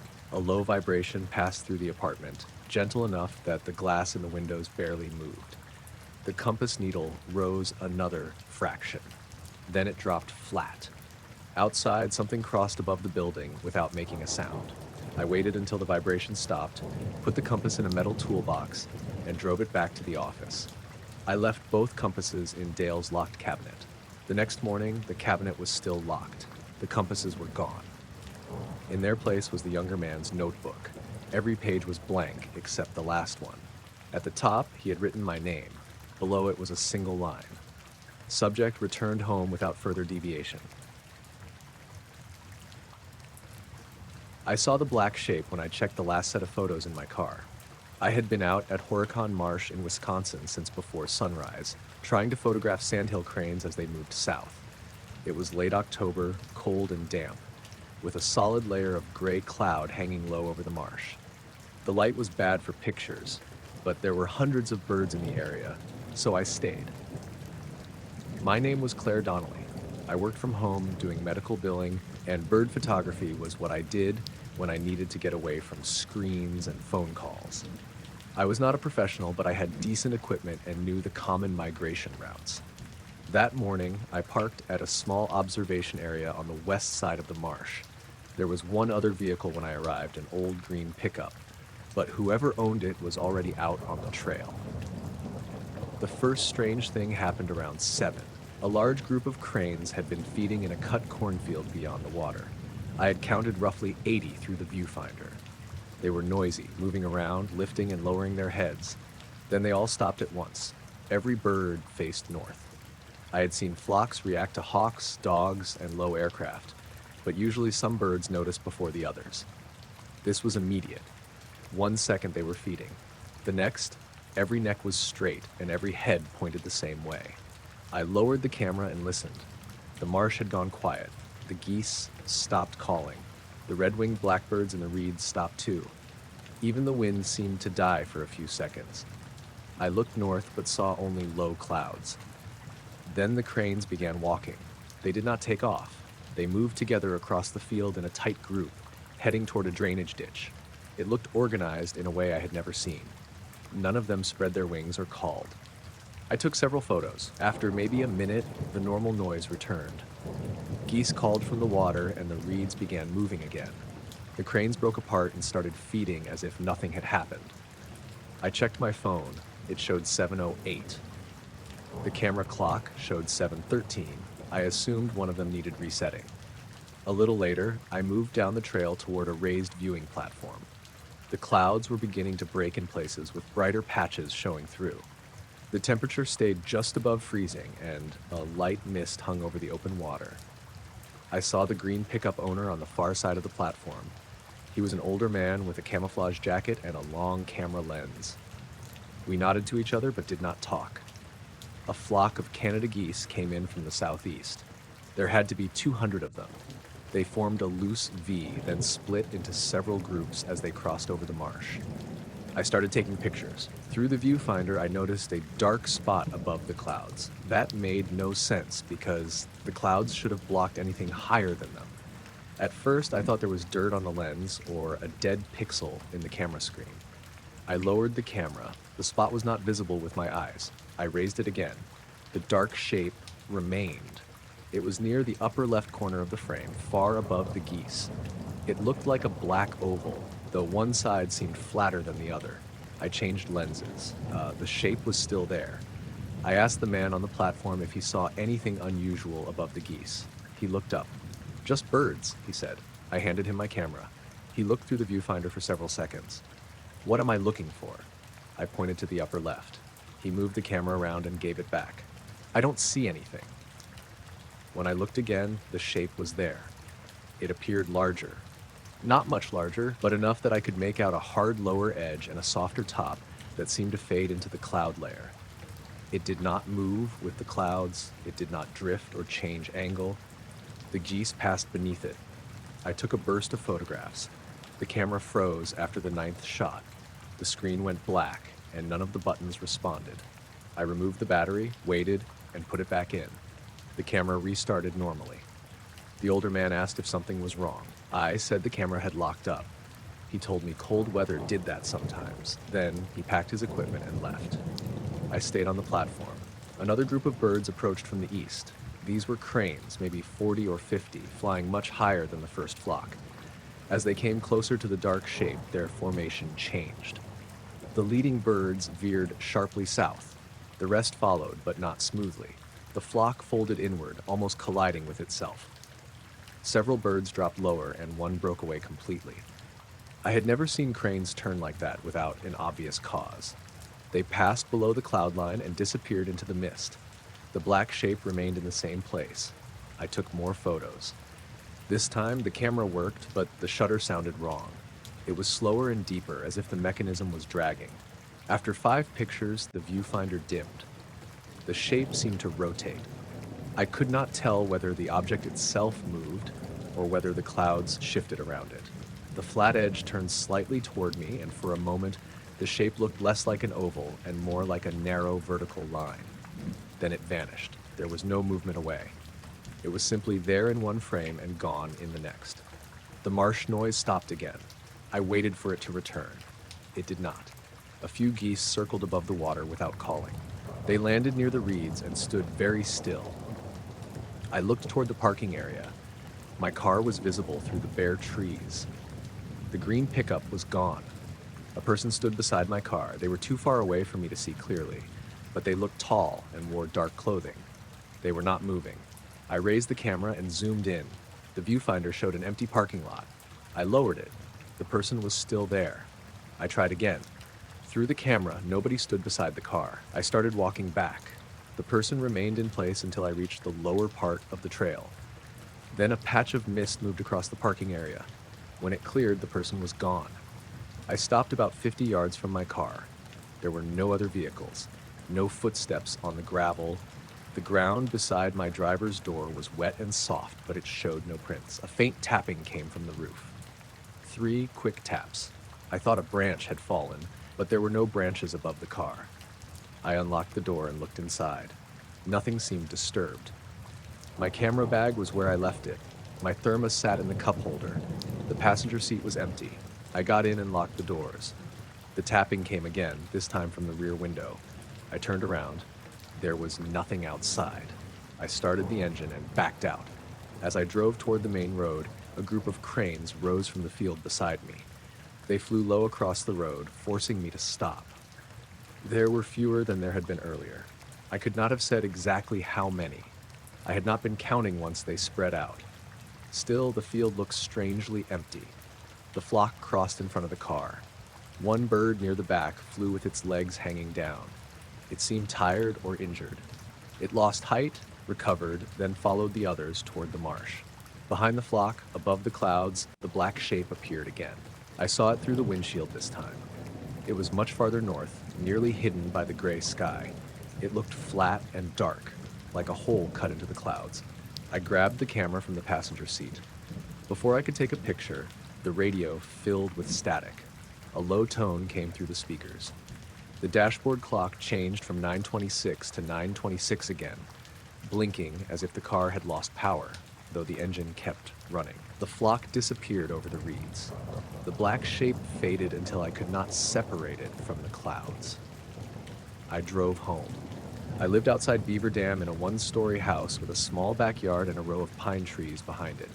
The trip from the marsh usually took about 35 minutes. When I pulled into my driveway, the dashboard clock showed 10:41. I had left the marsh at 9:26. There had been no traffic and I had not stopped. My phone showed the same time. I sat in the car and tried to work out where the extra 40 minutes had gone. I remembered the whole drive. County Road Z, the turn near the feed store, the railroad crossing, the water tower. Nothing was missing. Inside the house, my dog, Pepper, would not come near me. She stayed in the hallway with her ears back, watching the camera bag. When I set it on the kitchen table, she went into the bedroom and hid under the bed. I removed the memory card and put it into my computer. The early photos looked normal. Cranes in the cornfield, geese over the water, mist above the reeds. Then I reached the burst I had taken when I first saw the shape. In the first image, the black object appeared above the clouds. It was clearer than it had looked through the viewfinder. The lower edge was straight. The upper part curved slightly, and there was a thin, lighter area around it, like the clouds had been pushed away. In the next 4 images, it remained motionless while the geese moved across the frame. In the 5th, several birds were missing. I went back and compared the shots. There had been 37 geese in one section of the flock. In the next frame, there were 32. The pictures had been taken less than a second apart. No birds were leaving the edge of the image. There were simply 5 empty spaces in the formation. In the 6th frame, 2 of the geese reappeared. The other 3 did not. I checked the rest of the photos. The crane flock showed the same problem. I counted 48 birds as they approached the black shape. After they turned, there were 41. I enlarged the image. Near the dark object were several small marks that might have been birds. They were blurry and much higher than the flock. One looked stretched into a thin vertical line. I tried opening the final photos from the parking lot. The files were corrupted. The thumbnails showed my car from a distance. That was impossible because I had been holding the camera on the trail. In one thumbnail, the tall person stood beside the driver's door. In another, the person was closer to the rear of the car. The last thumbnail showed only the car roof and a large black area filling the upper half of the image. When I clicked any of them, the computer gave an error. I copied the usable photos to an external drive. Then I called the older photographer from the platform. I did not know his name, but I had seen him several times before. The Marsh Visitor Center put me in touch with him after I described his truck. His name was Gerald Pike. Gerald answered at home. I asked if his camera had captured anything unusual that morning. He was quiet. Then he asked what I meant. I told him about the black shape. He said he had not seen it. I asked if he still had the photos he took while we were on the platform. He said yes. A few minutes later, he emailed me 3 images. They showed geese crossing the clouds. The black object was visible in every one. Gerald called again after he looked at the images on his computer. He sounded shaken. He said the shape had not been there when he reviewed the photos at the marsh. I asked him to count the birds. He did. There were 61 geese in the first picture, 58 in the second, and 61 again in the third. The missing birds reappeared in different positions. Gerald said he was deleting the files. I told him not to. He hung up. That evening around 6, someone knocked at my front door. It was fully dark and colder than it had been that morning. A light rain had started and the temperature was dropping toward freezing. 2 men stood on the porch. One looked about 50, with gray hair and a narrow face. The other was younger, maybe 35, with short blonde hair and pale eyebrows. Both wore dark suits. Neither wore a coat. The older man smiled and asked if I was Claire Donnelly.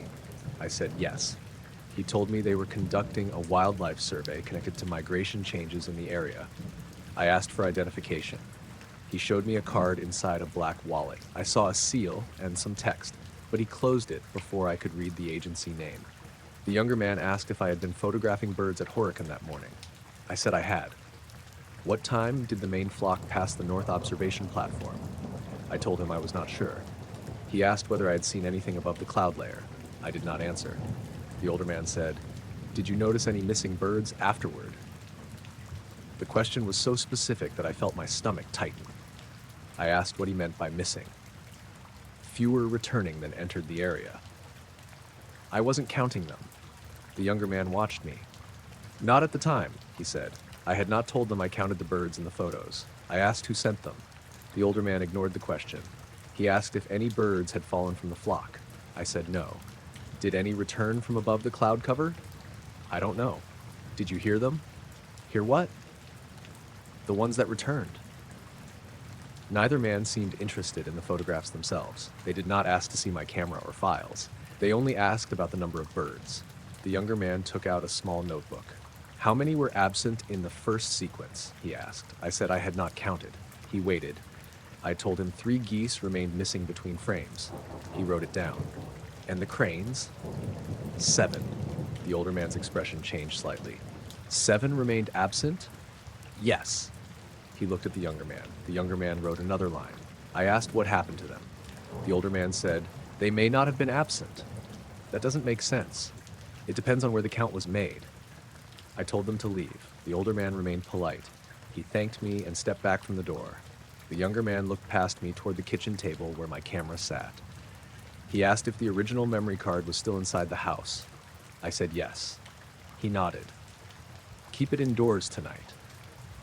Why? Neither answered. They walked down the driveway. There was no car parked on the street. I watched them pass the mailbox and continue toward the dark road. Freezing rain hit their shirts, but neither hurried. A truck came around the corner and blocked my view for a moment. When it passed, the men were gone. I called Gerald. His wife answered and said he was asleep. I asked if anyone had visited him. She said 2 wildlife officers had come by that afternoon. They had asked how many birds he photographed and whether any seemed to return from the wrong direction. Gerald had given them his memory card. I went back to the computer. The external drive containing my copied photos was no longer connected. I found it on the floor beneath the desk. The cable was still plugged into the computer, but the drive had been removed from it. The memory card remained in the reader. I opened the last crane photograph again. There had been 41 birds after the flock turned. Now there were 48. All 7 had returned, but they were not in the flock. They appeared much higher near the black shape. Each bird was suspended in a different position, wings spread and bodies tilted at odd angles. None showed motion blur. I enlarged the image. The closest crane faced the camera. Its neck was straight and its beak was open. Behind it, partly hidden inside the dark shape, were dozens of smaller pale forms. The photo closed by itself. My screen went black. From the backyard came the sound of cranes calling.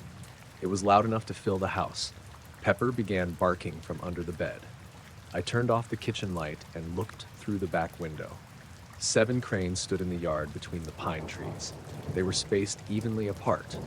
None moved. The freezing rain struck their backs and ran off their feathers. All 7 faced the house. Above them, hidden behind the low clouds, something blocked the faint orange glow from town. The cranes remained there for almost a minute. Then they lifted together. Their wings made no sound. They rose into the clouds and disappeared. The dark area above the trees moved east. My computer screen came back on. The photograph was open again.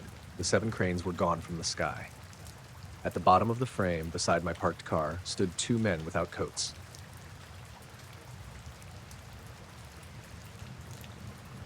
I found the black sedan sitting halfway in the ditch on Old Quarry Road a little after 1 in the morning.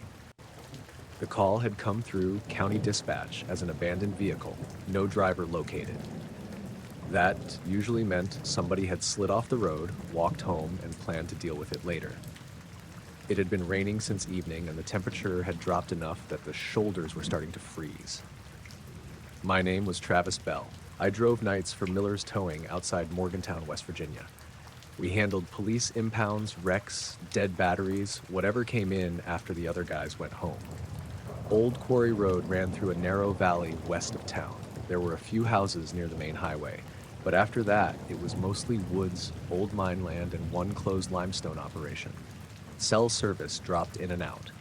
The road twisted along a creek and ended at a locked gate about 6 miles in. The sedan was parked near mile marker 4. It had not crashed. That was the first thing that seemed wrong. The front wheels rested in the shallow ditch, but there were no skid marks, no mud thrown behind the tires, and no damage to the bumper. It looked like someone had slowly driven off the pavement and stopped. A deputy named Connor Price waited beside his cruiser with the lights flashing. He stood under a black rain jacket, writing on a clipboard. "You see anybody?" I asked. Connor shook his head. "No driver, no witnesses. Door was unlocked." "What kind of car?" He looked back at it. "That's part of the problem." The sedan was large and black, with a long hood and square rear end. From a distance, it looked like an older Lincoln, maybe late 80s or early 90s. Up close, the proportions were off. The roof was a little too low, and the wheelbase seemed too long. There were no badges on the trunk or grille. The paint looked almost new, but the chrome around the windows was dull and spotted. The tires had deep tread and no brand names on the sidewalls. I shined my flashlight at the rear plate. There was no plate. The mounting holes were there, but they were spaced wider than normal. Connor said a county employee had spotted the car around midnight and called it in. The employee claimed the sedan had been blocking the road at first. By the time Connor arrived, it was in the ditch. "Maybe somebody moved it?" I said. Connor looked down the dark road. "With what?" I checked the doors. All 4 were unlocked. The interior was black vinyl, no trash, no floor mats, no papers in the glove box. The ashtray had never been used. There was no radio in the dashboard, only a smooth black panel. The steering wheel had no logo. I opened the driver's door and noticed the seat was pushed almost all the way back. Whoever drove it would have needed long legs. The key was still in the ignition. It was a plain metal key with no plastic head. There were no numbers or markings stamped into it. Connor told me not to start the car until he finished his initial check. I opened the hood. The engine compartment was clean, but I could not identify the engine. It looked like an old V8 at first. Then I noticed there were no visible belts. No alternator where I expected one, no readable labels, and no battery in the usual place. A bundle of thick black cables ran along the firewall and disappeared beneath a metal cover. Connor leaned over beside me. "What is that?" "No idea." "You ever seen one like it?" "No." The metal under the hood felt warm. Not hot like the engine had been running, just warmer than the surrounding air. The rain hissed when it struck the center of the hood, but there was no steam. I checked the door frame for the manufacturer's sticker. Nothing. Then I checked the dashboard near the windshield for the VIN plate. Nothing there either. Connor searched the door jambs, trunk, and engine bay. We found no VIN anywhere. That was unusual enough that he called his supervisor.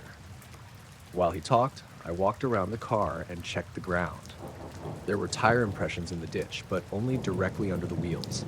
No tracks led from the pavement to where the sedan rested. The wet grass between the road and the tires stood upright.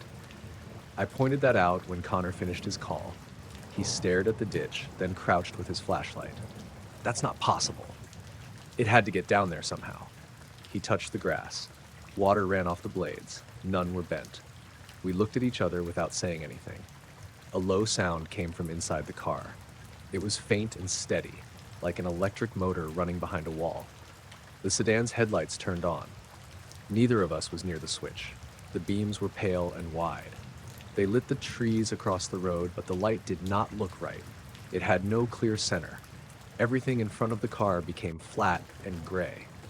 Connor stepped back and put one hand near his holster. The sound stopped. The headlights remained on. I reached through the driver's door and turned the switch on the dashboard. It clicked, but the lights did not change. I pulled the key from the ignition. The lights stayed on. Connor said, "Get it loaded." I lowered the wheel lift and backed toward the sedan. The tow truck's reverse alarm began cutting in and out. One beep sounded normal. The next was stretched and low. Then the whole electrical panel flickered. I stopped and checked the gauges. Everything returned to normal. The sedan's headlights went dark. I hooked the front wheels and raised them.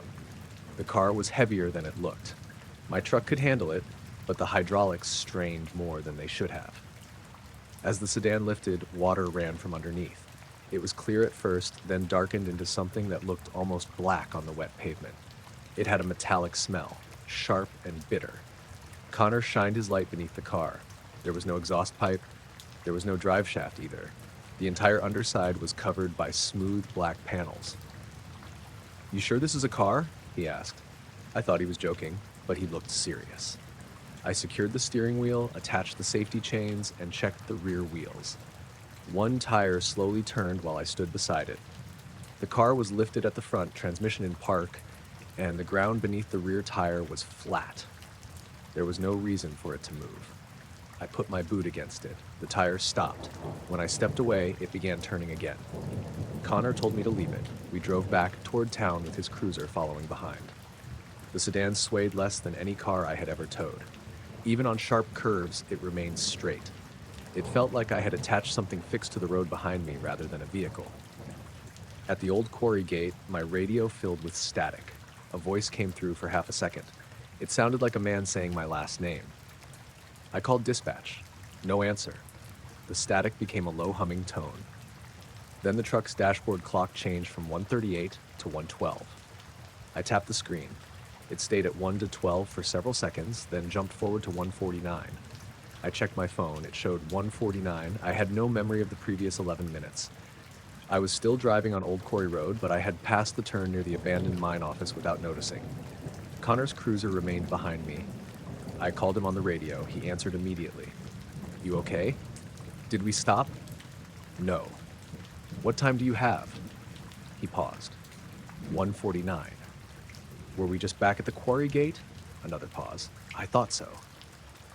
We had traveled nearly 3 miles, but neither of us remembered it. The sedan's rear lights came on. There were no bulbs visible in the housings, but 2 dull red rectangles glowed through the dark lenses. Connor said, "I'm seeing that." The lights blinked once, then both radios went dead. The tow yard sat behind Miller's repair shop in an industrial area near the river. We arrived just after 2. The rain had turned to sleet. I parked the sedan inside the fenced impound lot and lowered it onto the pavement. Connor stayed while I completed the intake sheet. Under make and model, I wrote unknown black 4-door. Under VIN, I wrote none located. Connor took several photographs. In each one, the sedan looked blurred around the roofline, even though the fence and buildings behind it were sharp. He tried with his phone and then with his department camera. Same result. I took a picture with mine. The car appeared normal, but there was a tall, dark shape reflected in the driver's window. No one stood beside me. I deleted the picture. Connor sealed the doors with evidence tape and left around 2:30. I stayed to finish paperwork. The car sat beneath a security light at the far end of the lot. From the office window, I could see its roof and windshield over 2 damaged pickup trucks. Around 3, the motion alarm beeped. One of the yard cameras had detected movement. The monitor showed the sedan. Its driver's door was open. I grabbed a flashlight and went outside. The rain had stopped. The yard was quiet except for water dripping from the shop roof. The driver's door was closed when I reached the car. The evidence tape remained unbroken. I checked the camera again. The recording clearly showed the door opening at 3:01. It moved slowly until it was fully open. Then the video skipped. At 3:03, the door was closed. Nothing entered or left the frame. I locked the office and went home shortly after that. At 7 the next morning, my boss, Ray Miller, called and asked why I had brought in a car without an intake number. I told him the sheriff's department had ordered the tow. He said there was no sedan in the yard. I drove back immediately. The car was still there. Ray stood 10 feet from it holding a coffee. He looked confused when I pointed. I swear that wasn't there when I opened the gate. The sedan's windows were fogged from the inside. There had been nobody in it, and the doors were still sealed. We called Connor. He arrived with another deputy and searched the car again. This time, the trunk would not open with the key or the interior release. We tried a lockout tool and got nowhere. Connor said the vehicle would be processed later that afternoon. Until then, no one was to touch it. At 10:20, 2 men walked into the front office. I noticed them because neither wore a coat. The temperature was 26 degrees, and freezing rain had started again. Both men wore gray suits, white shirts, and dark ties. One was tall and pale, with straight brown hair. The other was shorter and broad-faced, with thinning gray hair. Their clothes were dry. The tall man placed a folder on the counter. "We're here for the recovered vehicle," he said. Ray asked for identification. The broad-faced man showed a card inside a black wallet. He held it up for less than a second. The folder contained a release form, a towing authorization, and a copy of a registration. The paperwork listed a blue 2017 Chevrolet Malibu. The VIN had 17 digits. The plate number was from Ohio. Ray looked through the office window at the black sedan. "That isn't a blue Malibu." The tall man glanced outside. "No." "Then this paperwork is for the wrong car." The broad-faced man said, "The paperwork is correct." Ray handed the folder back. "We can't release a vehicle that doesn't match." The tall man did not argue. He looked at me. "Did you tow it from Old Quarry Road?" I said yes. "Was it in contact with the road surface when you arrived?" The question sounded odd. The front wheels were in the ditch. "Were there tracks?" I did not answer. He watched my face. The broad-faced man asked whether the vehicle's lights had activated before recovery. Ray looked at me. I said they had. "White or yellow?" "White." "Continuous?" "For a few minutes." The tall man asked whether either compass in my truck had changed direction. I told him I did not carry a compass. He nodded as if that was good news. Neither man asked about the condition of the sedan, the missing VIN, or the lack of registration. They did not inspect the damage because there was none. They only asked about what had happened near it. The broad-faced man opened a small notebook. "Did the vehicle remain closed during transport?" "Yes." "Did you observe anyone inside?" "No." "Did it produce sound after the engine was disabled?" "I never started the engine." He stopped writing. The 2 men looked at each other. The tall one asked, "The key remained unused?" "Yes." He appeared relieved. Ray told them again that he could not release the sedan with mismatched paperwork. The broad-faced man said, "We aren't asking you to release the sedan." "Then why are you here?" "To confirm the recovery conditions." Ray pushed the folder back across the counter. The tall man left it there. Before they turned to leave, he asked me whether I had opened the trunk. I said no. Did you attempt to? Yes. Did it respond? I thought about the wording. No. He gave a small nod. The broad-faced man wrote one final line in the notebook. I could see part of it from where I stood. Recovered, unopened. They walked out. There was no vehicle waiting in the parking lot. Ray and I followed them to the door. The men crossed the road toward an empty warehouse. A delivery van passed between us. When it cleared, they were gone. The folder remained on the counter. The paperwork still described the blue Malibu, but the VIN line was blank. At noon, Connor returned with an impound investigator. They planned to photograph the car, lift fingerprints, and search for hidden identification numbers. The sedan was locked. The key no longer fit the ignition or any of the doors. Connor tried the trunk again. It opened. There was nothing inside except a square piece of black carpet and a folded road map. The map showed Old Quarry Road. A thin line had been drawn from the place where I found the sedan to Miller's Towing. Another line continued from the tow yard to my house. I had not given anyone my home address. The investigator took the map and sealed it in an evidence bag. Then he checked the spare tire well. There was no spare tire. At the bottom of the compartment, stamped directly into the metal, was a series of numbers. It looked like a VIN until Connor read it aloud. The first 6 digits were the date.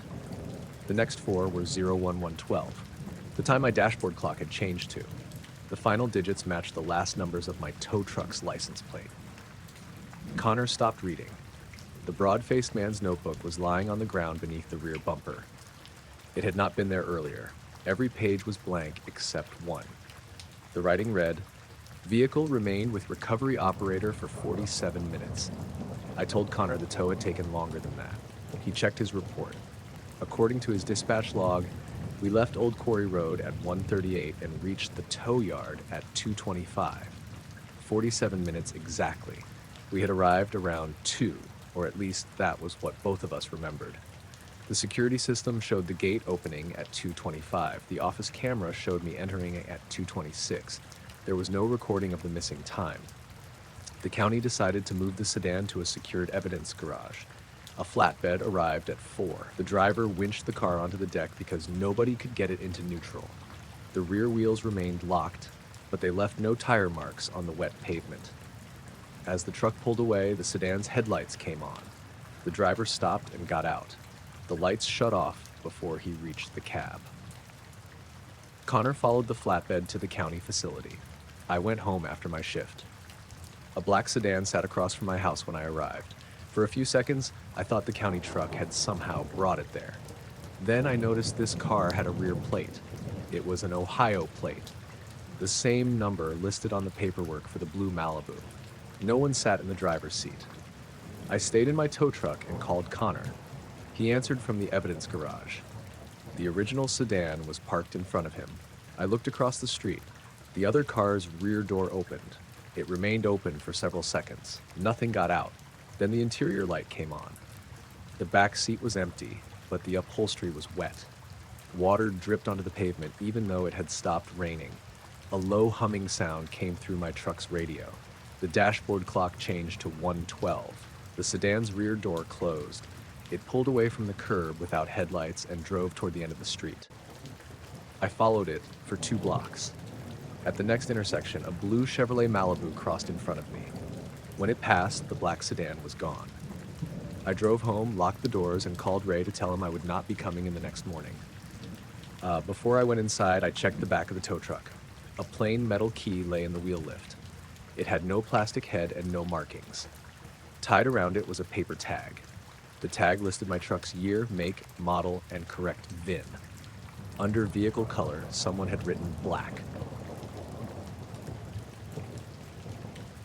The first man corrected me before I had finished packing up the projector. He said, "There were no reports in 1986. I thought he meant I had made a mistake in one of the dates." The talk had been held in the meeting room above the library in Marlow, Oregon, a small town on the eastern side of the Cascades. I had spent the evening going through 70 years of strange aerial sightings reported in the Wren Valley, which ran north of town between 2 low volcanic ridges. My name was Simon Greaves. I taught history at the community college in Bend and helped manage the Marlow Historical Society on weekends. Most of my research involved old logging camps, irrigation projects, and local families. The lights over Wren Valley were more of a side interest. They kept showing up in records. There were newspaper articles from 1952, sheriff's notes from 1964, handwritten letters from farmers in the 70s, and emergency radio logs from the 90s. The descriptions changed, but the location remained almost exactly the same. People reported white lights moving low over the fields, dark shapes above the ridge, radios cutting out, and livestock gathering near fences. I never claimed the reports proved anything. My talk was called 70 Years of Unexplained Lights in Wren Valley. About 30 people attended. Most were retired locals. A few younger people came because someone had shared the event online. The weather had turned bad that afternoon. Cold rain fell steadily, and fog filled the lower parts of the valley. By the time I finished, it was nearly 9, and the library windows had gone black. The two men had sat in the back row. I noticed them because neither took off his coat during the talk. One looked around 50, with gray hair cut short and a narrow face. The other was younger, maybe 35, with dark hair and very pale skin. They had not asked questions during the public discussion. After everyone else left, they approached the table where I had spread out copies of maps, newspaper clippings, and old photographs. The older man told me the presentation was thorough. The younger one said, except for 1986. I looked at the timeline projected on the wall. The 1986 entry referred to 6 reports made over 3 nights in November. A rancher, 2 county road workers, a school bus driver, and several residents had described a bright object moving through the valley during heavy snow. I have the original reports, I said. No, the older man replied. You have references to reports. He said it politely, almost like a teacher correcting a student. I opened the folder labeled 1986. Inside were photocopies from the Marlow Gazette and typed notes made by the sheriff's department. I held up the first article. This ran on November 14th. The younger man did not look at it. That date did not occur here, he said. I laughed because I thought he was making some kind of joke. Neither man smiled. I asked what they meant. The older one pointed at the folder. The sequence is incorrect. What sequence? The year. I said 1986 had obviously happened. Not in the valley, the younger man said. They refused to explain further. I asked if they represented an agency, a research group, or one of the families mentioned in the reports. The older man said they were interested in the accuracy of public records. I asked for their names. He said, Mr. Kale. The younger man gave no name. Then they left. I watched from the upstairs window as they crossed the library parking lot. The rain was still coming down hard, but neither opened an umbrella. They walked toward the alley beside the post office. There was no car waiting there. I stayed another 20 minutes to finish packing. When I removed the 1986 folder from the table, I noticed a wet mark beneath it. It was a narrow oval about the size of a shoe print. The folder itself was dry. I wiped the table and carried everything downstairs. The librarian, Paula Wicks, was waiting to lock up. I told her about the men and asked if she knew them. She said she had never seen them before. Then she asked why I had included the November 1986 reports. I told her they were among the best documented incidents in the valley. Paula looked confused. She had lived in Marlow her whole life. In November 1986, she had been 17 and working part-time at the same library. She said the library had been closed that entire month because a water pipe burst. That doesn't affect the sightings, I said. No, she replied. I mean, I don't remember that month. She laughed after saying it, but the sound came out forced. On the drive home, I took Highway 22 east toward my house outside Sisters. The rain changed to wet snow near the pass, and visibility dropped. Wren Valley was not on my route, but I could see the southern entrance from one section of the highway. It appeared as a broad, dark gap between 2 ridges with scattered farm lights along the bottom. As I passed the turnoff, every radio station disappeared. The speakers produced a low, steady tone. I switched the radio off. The tone continued. It lasted maybe 10 seconds, then stopped. A pale light appeared over the valley. At first, I thought it was lightning behind the clouds, but the glow stayed in one place. It lit the fog from above and moved slowly north. I pulled onto the shoulder. The light narrowed into a white line. Something dark passed beneath it. I could not make out a clear shape. It looked larger than an aircraft and moved too slowly to stay in the air. There were no blinking lights and no sound. The glow faded behind the western ridge. My dashboard clock showed 9:34. I checked my phone. It showed 9:51. 17 minutes had passed while I stood beside the road. I remembered less than 2. A truck came up behind me, and I drove on. At home, I carried the boxes into my study. My wife, Rachel, was already asleep. I made coffee and started checking the 1986 folder. The first article was exactly where it should have been. The headline read, "Lights Reported Over Wren Valley." The article described several people seeing a bright oval object on November 12, 1986. I checked the next clipping. It had changed. I knew how that sounded, but I had used the clipping in my presentation only a few hours earlier. It had described a second night of reports. Now it was a story about the high school basketball team. The date remained November 13, 1986. I checked the other pages. 2 sheriff's logs were blank except for the date at the top. A photocopied letter from a rancher named Harold Voss had become a page of pale gray marks. The words were still faintly visible underneath, but only when I held it at an angle. I scanned the letter into my computer and increased the contrast. Most of the text returned.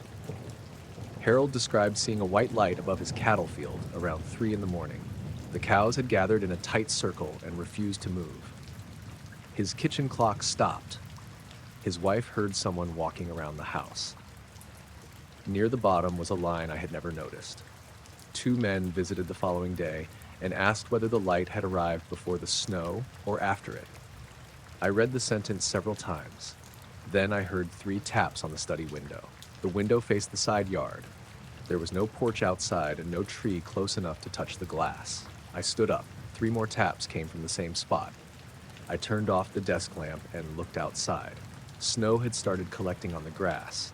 A man stood near the back fence. He wore a dark coat and faced the house. I could not see his features, but he was too tall to be either of my neighbors. I stepped back and reached for my phone. When I looked again, the yard was empty. The clock on my desk had stopped at 11:12. In the morning, I called the county archives. The archivist, a woman named Nadine Cho, agreed to let me review their original records from 1986. I drove to Marlow after lunch. The storm had passed, but fog remained in the valley. The roads were wet and the temperature had dropped below freezing. Nadine brought out 3 storage boxes. The first contained property records. The second held county meeting minutes. The third should have held sheriff's incident reports. The third box was empty. A note taped inside said the documents had been transferred to another office in 1991. It did not say which office. Nadine checked the database. There was no record of a transfer. I asked whether other years were missing. Only 1986. The county meeting minutes showed another problem. The meeting held on October 28 ended normally. The next meeting was dated December 2nd. There were no minutes for November. I asked Nadine if meetings had been canceled because of weather. She checked the local calendars and shook her head. Every Tuesday in November had been crossed out with black pencil. The marks looked recent. While we were examining them, the building's lights dimmed. The security door at the end of the archive room clicked open. No one came through. A low humming sound moved along the ceiling. It began above the door and traveled toward us. The fluorescent lights flickered one by one as it passed. Nadine whispered, "Do you hear that?" Before I answered, the sound stopped directly above the table. The box containing the 1986 files shifted. It moved less than an inch, but both of us saw it. Then the lights returned to normal. We left the archive room. Nadine refused to go back inside until another employee joined us. When we returned, the empty box contained a folder. The label read Wren Valley, November 1986. Neither of us had placed it there. Inside was a single photograph. It showed a snow-covered field at night. A bright white object hovered near the center. 3 dark figures stood below it. On the back, someone had written a date. November 31st, 1986. Nadine stared at it. There is no November 31st. I turned the photograph over again. The date remained. Below it, in smaller writing, was the name of the photographer, Simon Greaves. I had been 8 years old in 1986 and living in Sacramento. I put the photograph back in the folder. Nadine asked me to take it out of the building. I drove to the Historical Society office instead of going home. The office was in an old railway depot near the edge of town. I unlocked the front door and checked our stored newspapers. We had bound copies of every Marlow Gazette from 1948 onward. The 1986 volume looked normal from the outside. Inside, the issues jumped from October 30th to December 4th. Every November edition had been removed with a razor or knife. The cut edges were clean. I called Frank Delaney, the former editor of the Gazette. He was 83 and lived in a retirement complex outside town. Frank agreed to meet me in the lobby. When I asked about November 1986, he became quiet. He said there had been reports of lights, but he could not remember publishing anything. I showed him the photocopied headline. He read it twice. Then he said, "That isn't my typeface." I pointed out that it matched the rest of the newspaper. He shook his head. We didn't have that machine until 1988. I asked whether anyone pressured him not to cover the sightings. Frank rubbed his hands together and looked toward the lobby windows. 2 men came in, he said. Not right after, before. Before the sightings? They asked what we planned to print. How would they know? Frank did not answer. He told me the men carried a calendar. It looked normal, except November had 31 days. They asked him which date the Valley was currently using. Frank thought they were joking and told them to leave. That night, he saw a bright object pass over his house. The next morning, 3 days had gone by. His wife remembered the missing days. Frank did not. He said the newspaper office was full of completed pages he had no memory of making. I showed him the photograph from the archives. He looked at the 3 figures beneath the light and pushed it back toward me. "One of them came to my house," he said. "Which one?" "The one in the middle." The figure in the photograph was too dark to identify. Frank refused to say anything else. When I left the retirement complex, the 2 men from the library were standing beside my car. Neither had left footprints in the thin snow. The older man smiled. "You continued the research." I asked how they knew where to find me. The younger man looked at the folder under my arm. Did he confirm the extra day? I did not answer. The older man held out his hand. "May we see the photograph?" That was the first time they had asked to examine any evidence. I kept the folder against my chest. "Why did you say 1986 never happened?" the younger man said. "Because it did not finish." The older man gave him a sharp look. I asked what that meant. Neither answered. I told them about the altered records, the missing files, and the date that did not exist. The older man said those were clerical problems. "Who are you?" I asked. He glanced toward the valley. "We correct sequence errors." "That doesn't mean anything." "It means enough." The younger man asked whether I had entered Wren Valley since the talk. I said no.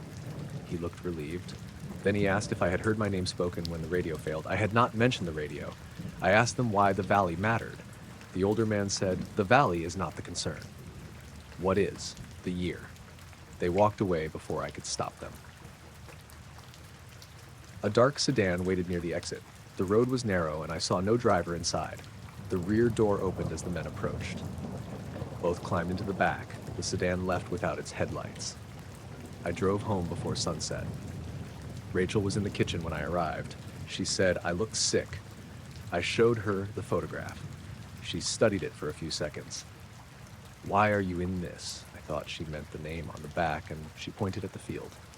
The figure on the left was clearer than before. It wore a child's winter coat with a wide stripe across the chest. I had owned a coat like that when I was 8. I turned the picture over. The date had changed. November 30th, 1986. The extra day was gone. The name beneath it still read Simon Greaves. That night, I woke at 2:40 to the sound of voices outside. Rachel was asleep beside me. I went downstairs and looked through the front window. Several people stood in the road. They faced north toward Wren Valley. I recognized 2 neighbors and the man who delivered our mail. There were at least 6 others I did not know. None wore proper winter clothes. A pale light moved above the clouds. Every person in the road raised one hand at the same time. My phone vibrated. The screen displayed a calendar notification. November 31, Wren Valley. The current date was February 18th. I opened the notification. A map appeared showing the road from my house to the valley. A blue line traced the route. At the bottom was a message: return before the year closes. I deleted it. The people outside lowered their hands and walked away in different directions. By morning, the photograph had changed again. The field remained, but the bright object was gone. Only two dark figures stood in the snow. I drove the photograph to the Historical Society and locked it in the basement safe. Then I went home. For the next week, nothing happened. On Friday afternoon, I received a letter with no return address. Inside was the program from my library talk. The printed title had been altered. It now read, 69 Years of Unexplained Lights in Wren Valley. The year 1986 had been removed from the timeline. At the bottom of the page, someone had written, correction accepted. Behind the program was the photograph. The snow-covered field was empty. On the back, beneath my name, a new line had appeared. Subject returned home before November ended.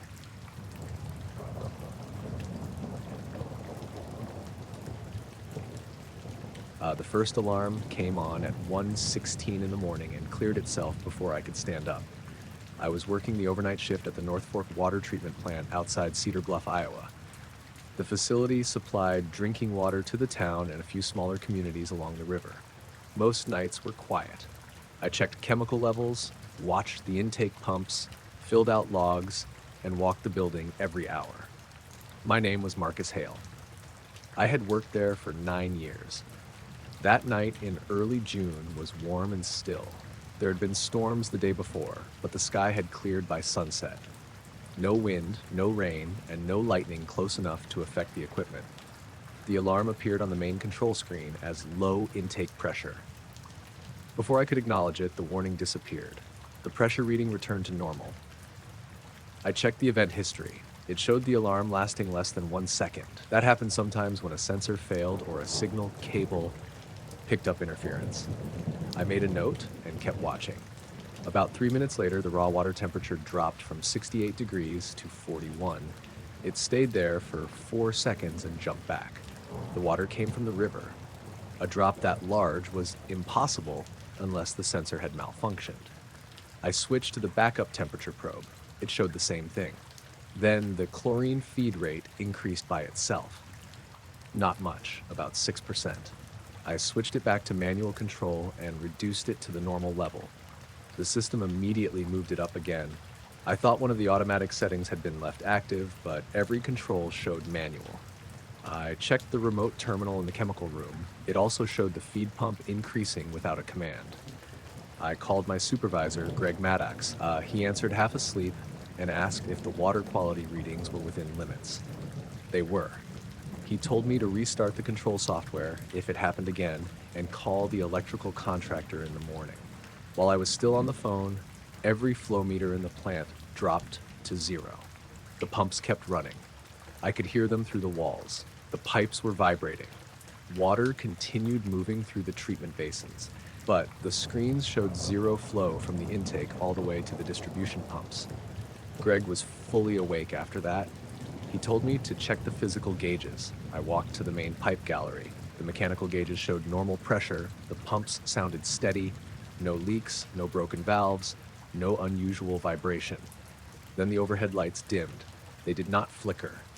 They faded slowly until the gallery was almost dark, held there for a few seconds, and returned to normal. I looked at the emergency lights. They had not come on. That meant the plant had not lost power. The radio clipped to my belt made a soft clicking sound. I called the control room. No one answered because I was alone, but I wanted to know if the internal radio system still worked. My voice echoed faintly through a speaker near the ceiling, delayed by several seconds. Then another voice came through. It sounded like a woman whispering. I could not understand the words. I asked Greg if he heard it through the phone. The call had disconnected. My phone showed no service. That was unusual. Cell coverage was not great near the river, but I normally had 2 or 3 bars inside the plant. I went back toward the control room. On the way, I passed the filtration hall. The hall had 4 large rectangular basins with walkways between them. The water surface was usually rough from air and flow. That night, all 4 basins were completely still. The pumps were running. Water should have been moving. I stopped at the doorway. The water looked dark and flat like black glass. A pale circle appeared beneath the surface of the nearest basin. At first, I thought one of the underwater lights had turned on. We had lights mounted along the walls for inspection, but they produced narrow yellow beams. This glow was white and spread evenly across an area about 10 feet wide. It moved slowly toward the center of the basin. I walked to the railing. The circle passed under me. The metal handrail became cold beneath my palm. Not cool from the water. Cold enough that I pulled my hand away. The glow continued into the second basin without crossing the concrete divider between them. It simply appeared on the other side. Then it moved into the third basin. The radio clicked again. The whispering voice said something that sounded like my name. Marcus. I backed away from the railing. The pale circle reached the fourth basin and stopped. For several seconds, it remained in place. Then all four basins began moving at once. The water surged toward the north wall as if the entire building had tilted. It struck the concrete sides and rolled back. No alarms sounded. The pumps did not change speed. I ran to the control room. Every instrument displayed a different problem. The river level showed -6 feet. The chlorine residual showed 0 and then jumped above the top of the scale. The finished water temperature read 104 degrees. The plant clock had stopped at 123. I checked my phone. It showed 131. The wall clock showed 123. The microwave clock in the break room showed 123. I restarted the control system. The monitors went black. When they returned, the readings were normal.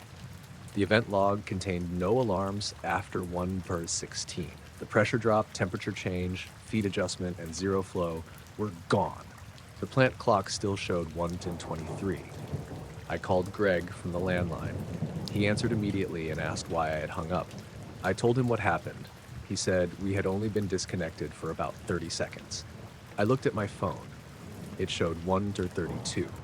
From my point of view, the call had been gone for at least 10 minutes. Greg told me to shut down the affected control panel and use the backup system. He said he would come in early. I switched controls and began checking water samples manually. The first sample looked normal. The second had a metallic smell. It reminded me of pennies or wet electrical wiring. I tested the chlorine, pH, turbidity, and temperature. Everything was within normal range. I sealed the sample bottle and labeled it. A dark line formed inside the glass. It started at the bottom and moved upward through the water. It was thin and straight, like a crack, but the bottle was not damaged. When the line reached the surface, the water cleared. The smell disappeared. I took another sample. That one was normal. At 1:47, a call came into the plant office. The caller ID showed a local number I did not recognize. I answered. No one spoke. I heard breathing and a faint humming sound. Then a man asked, "Did the pressure return on its own?" I asked who was calling. He repeated the question. I said the readings had returned to normal. Without correction, I restarted the system. The line went quiet. Then he asked, "Did the water move?" I did not answer. The call disconnected.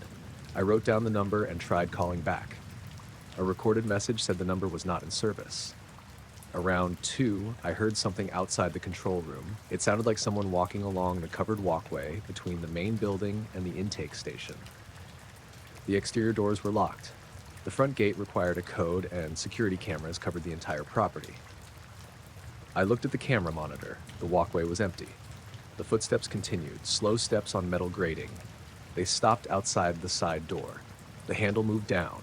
I checked the lock. It was secure. 3 soft taps came against the glass. I turned off the control room lights so I could see outside. No one stood there. The yard lights were on. The fence, chemical tanks, and parked county truck were clearly visible. Beyond the fence, near the river, a white light hovered above the trees. It was about the size of a street lamp from that distance, but there was no pole beneath it. The light moved sideways. It passed behind one tree and appeared in front of another without changing brightness. I watched it for maybe a minute. Then a second light appeared lower to the ground. The two moved together toward the intake building. The building's exterior lights shut off. The camera feed went gray. A low vibration passed through the floor. I felt it in my feet and teeth. The pressure gauge on the control panel began rising. not the digital reading. The old mechanical gauge mounted beside it. The needle moved past the normal range and continued upward until it hit the metal stop. No pipes shook. No relief valves opened. Then the needle dropped to 0. The 2 lights vanished. The intake building lights came back on. The security camera showed the walkway again. A person stood outside the intake door. The image was grainy, but the figure looked tall and very thin. It faced the camera and did not move. I switched to another angle. The same area appeared empty. I went back to the first camera. The figure remained. It raised one arm and pointed toward the river. The feed cut to black. I called the county sheriff's office. A deputy named Laura Vance arrived at 2:25. By the time she came through the gate, the instruments had returned to normal. The exterior lights worked and the cameras showed no one on the property. Laura searched the intake building and fence line. She found no sign of entry. Near the riverbank, she noticed a circular patch where the grass had been pressed flat. It was about 12 feet across. The blades all leaned toward the middle. There were no footprints leading to it. Laura asked if a helicopter had landed. I said I had not heard one. She took pictures and checked the road outside the gate. No tire tracks, except mine and hers. I showed her the camera footage. The recording skipped from 2:03 to 2:11. The figure was not in the saved video. Laura stayed until 3. Before leaving, she told me 2 residents on County Line Road had called dispatch about bright lights near the river. Both callers said their radios and phones stopped working for several minutes. I asked if anyone else had reported it. She said not yet. Greg arrived at 4:40. We checked the system logs, backup controls, electrical panels, and sensor records. The plant showed no power interruption. Every instrument had passed its automatic checks. The sealed sample bottle I had left on the lab counter was empty. The cap was still screwed on. The label remained dry. At the bottom of the bottle was a thin gray residue that smelled metallic when Greg opened it. He told me to go home and get some sleep. I drove back to Cedar Bluff just after sunrise. The town looked normal. People were leaving for work. A school bus passed me near the grocery store. At home, my wife, Hannah, was in the kitchen. She asked why I had called her around 2. I told her I had not. She showed me her phone. There was an incoming call from the plant number at 2:06. It had lasted 3 minutes. She said no one spoke, but she heard water running and a man breathing. Near the end, someone whispered her name. I did not tell her about the voice on my radio. I slept until noon. At 1, Greg called and said 2 men were at the plant asking to speak with me. I told him I was off duty. He said they already knew my home address and were probably on their way. They arrived 20 minutes later. The first man was tall with gray hair and a narrow face. The other was younger and heavier, with dark hair combed neatly to one side. Both wore light gray suits. It was 80 degrees outside, but their jackets were buttoned. They introduced themselves as environmental health investigators. Neither showed identification until I asked. The older man opened a black wallet for less than a second. I saw a white card with a circular seal, but not enough to read it. They asked if they could come inside. I said no. We spoke on the porch. The younger man asked what time the instruments changed. I said around 1:16. He asked whether the readings failed together or in sequence. I explained the order. He wrote it down. The older man asked whether the finished water supply had been interrupted. No. Did any untreated water enter distribution? No. Were any physical corrections required? Not really. The readings returned after I restarted the system. The 2 men looked at each other. Neither asked about equipment damage, water safety, chemical levels, or the source of the failure. The younger man asked, "Did nearby residents report unusual dreams afterward?" I thought I had misheard him. What? Dreams, repeated images, water, lights, enclosed rooms. I told him I had not asked anyone about dreams. He nodded. He did not look surprised. The older man asked if I had slept since leaving the facility. I said yes. Did you dream? I told him I did not remember. He asked whether my wife had. I stepped in front of the door. That has nothing to do with the plant. The older man remained polite. It may be relevant to the fluctuation. What kind of environmental investigation asks about dreams? He ignored that. The younger man asked if I had heard anyone use my name through the radio. I did not answer. He wrote something. I asked who sent them. The older man said they were reviewing a temporary water event. Nothing happened to the water. We know. That answer bothered me. I asked if they had been to the plant. The younger man said, "Not this time." The older man looked at him. They both went quiet. I asked what he meant. Neither answered. The older man thanked me and said the facility should continue operating normally. Before leaving, the younger man asked one more question. Did the water move toward the north wall first? I stared at him. I had not told Greg, Laura, or anyone else which direction the water moved. The older man touched the younger man's elbow. They walked down the driveway. A dark sedan waited at the corner with its engine running. I could not see a driver. Both men got into the rear seat. The car pulled away. That evening, Laura called me. She said dispatch had received 6 calls from homes near the plant. No one reported illness or bad water. 4 people said they had dreamed about standing inside a dark building while water rose around their feet. One woman said she dreamed that 2 men stood at the end of her bed asking whether she had heard the river stop. Laura asked if that meant anything to me. I said no. I returned to work the following night. The plant instruments were normal. Greg had replaced the intake pressure sensor and locked the control cabinet. At 1:16, every monitor went blank for 1 second. When the displays returned, a new line appeared in the event log. It did not match any system code. Resident response incomplete. I printed the screen. The printer produced a blank sheet. The message disappeared before I could photograph it. I finished the shift without another problem. When I got home, Hannah was sitting at the kitchen table with a cup of coffee. She said she had dreamed about the treatment plant. In the dream, she stood in the filtration hall beside 4 still basins. A white circle moved beneath the water. 2 men watched from the far walkway. She asked them what they wanted. One of them said, "We were checking who noticed." Hannah said there had been someone else in the room with her. A tall figure stood behind the glass of the control booth. She could not see its face. In the dream, every gauge pointed north. She woke at 1:23. On the table between us was the sealed sample bottle from the plant. I had left it in the lab. It was filled with clear water. A thin, dark line stood upright in the center, running from the bottom of the bottle to the surface. Neither of us touched it. After a few seconds, the line bent slowly toward the north wall of the kitchen. I first saw the 2 men on the hillside just after 6 in the morning.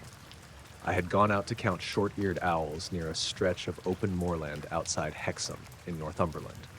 It was late February, cold and dry, with a pale strip of light beginning to show above the eastern fields. The hillside was part of a large sheep farm, but there was a public footpath running along the lower fence. My name was Daniel Mercer. I had been bird watching for about 12 years. I was not one of those people who could identify every call in half a second, but I knew the local species and kept decent records. The men stood about 300 yards above me. They were side by side near an old stone wall, both wearing dark suits. One was tall and thin. The other was shorter and broad through the shoulders. Neither wore a hat. That caught my attention because there was a hard frost and a steady wind coming across the hill. I had on thermal layers, gloves, a wool cap, and a waterproof coat. They looked dressed for an office. At first, I thought they might be estate agents or surveyors. Then I noticed they had no equipment. No bags, maps, binoculars, cameras, or phones. They simply stood there looking up. I followed their line of sight. The sky was mostly clear. A few high clouds moved east, and one passenger plane crossed far to the south. I saw nothing unusual. I watched the men for maybe a minute. Neither spoke or shifted position. Then a flock of lapwings lifted from the field between us. The birds rose together, circled once, and moved away from the hillside. As they passed near the men, the flock broke apart. Some birds turned sharply north. Others dropped back toward the ground. The 2 men did not react. I raised my binoculars. The taller one had very pale skin and dark hair combed straight back. The shorter man appeared older, with gray hair and a round face. Both stared above the ridge. The taller man's mouth moved. I could not hear anything from that distance, but he seemed to be counting. I lowered the binoculars to check the birds. When I looked back, the men were gone. The hillside was open. The wall ran east to west with no trees nearby. They could have crouched behind it, but the ground on the far side sloped upward. I should have seen their heads. I walked farther along the path and checked the gate leading toward the ridge. It was locked with a heavy chain. There were no fresh footprints in the frost on my side. I told myself they had walked down the back of the hill. The following Saturday, I went to the same area. The weather had changed. Low cloud covered the ridge, and light rain drifted across the fields. I arrived later around 7. The two men were there again. Same place. Same suits. They stood close to the wall, looking upward. The taller one had his hands at his sides. The shorter man held one hand near his chest, as if checking a watch, though I could not see one. I watched them through the binoculars. The rain did not seem to affect their clothes. Their shoulders looked dry. A kestrel hovered over the slope below them. It remained in one place for several seconds, beating its wings into the wind. Then it folded its wings and dropped suddenly. I expected it to dive toward prey. Instead, it stopped halfway down. For one brief moment, the bird appeared completely still in the air. No wing movement, no falling. Then it jerked sideways and flew low across the field. I lost sight of it near the road. The shorter man turned his head toward me. Even at that distance, I knew he was looking directly at me. I lowered the binoculars. He continued facing my position. The taller man did not move. I pretended to check something in my notebook. When I looked again, both men were staring at me. I felt embarrassed more than afraid. Birdwatchers sometimes look suspicious, standing around with binoculars near private land. I thought maybe they worked for the farm and wanted to know what I was doing. I raised one hand in greeting. Neither responded. A bank of mist moved across the upper hillside. When it cleared, the men were gone. I checked the time. It was 7:18. My camera clock showed 7:31. I had taken several photos of the kestrel, so I looked through them.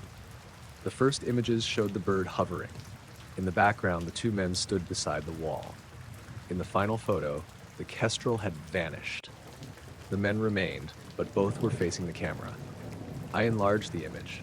Their faces were blurred even though the wall behind them was sharp. The taller man had one arm raised. He appeared to be pointing at something above me. I looked up without thinking. The cloud cover was low and uniform. Near the center of it was a darker patch, roughly circular, moving against the wind. It was faint enough that I might not have noticed it without the photograph.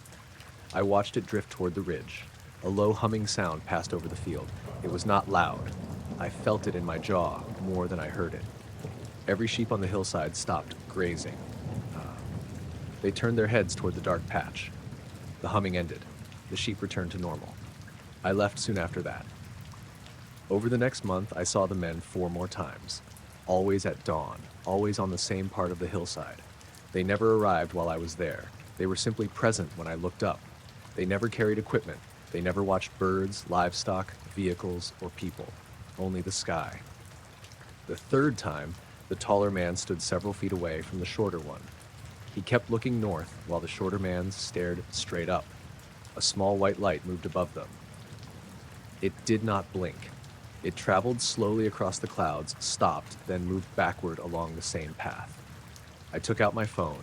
The screen showed no signal, and the camera would not open. The white light faded. Both men turned at exactly the same moment and looked toward me. The phone started working again. The fourth time, I brought my friend Priya. She worked with me at a printing company in Newcastle and had recently started birdwatching. I had not told her much about the men because I wanted to know whether she noticed them on her own. We arrived at 5:50 on a clear morning in March. The hillside was empty. We walked the lower path and stopped near a small pond where curlews sometimes fed. At 6:07, Priya asked who the men were. They stood near the wall. I had checked that spot less than a minute earlier. They wore the same suits. Priya raised her binoculars. "That's strange," she said. "What?" "They're not looking at the same thing." From where I stood, both appeared to be staring straight up. Priya handed me her binoculars. The taller man's head was angled slightly east.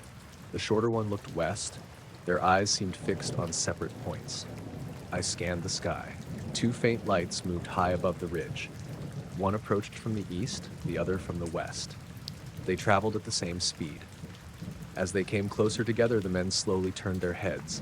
The lights met directly above the wall. They did not pass. They stopped side by side. A line appeared between them. It was thin and pale, like a scratch across the sky. Priya lowered the binoculars. "Can you see that?" I said yes. The line grew brighter. The air around us became very still.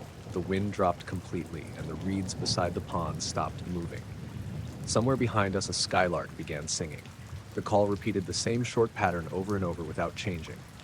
The pale line folded in the middle. That was the only way I could describe it. The two lights moved closer, but not across the sky. The space between them seemed to narrow.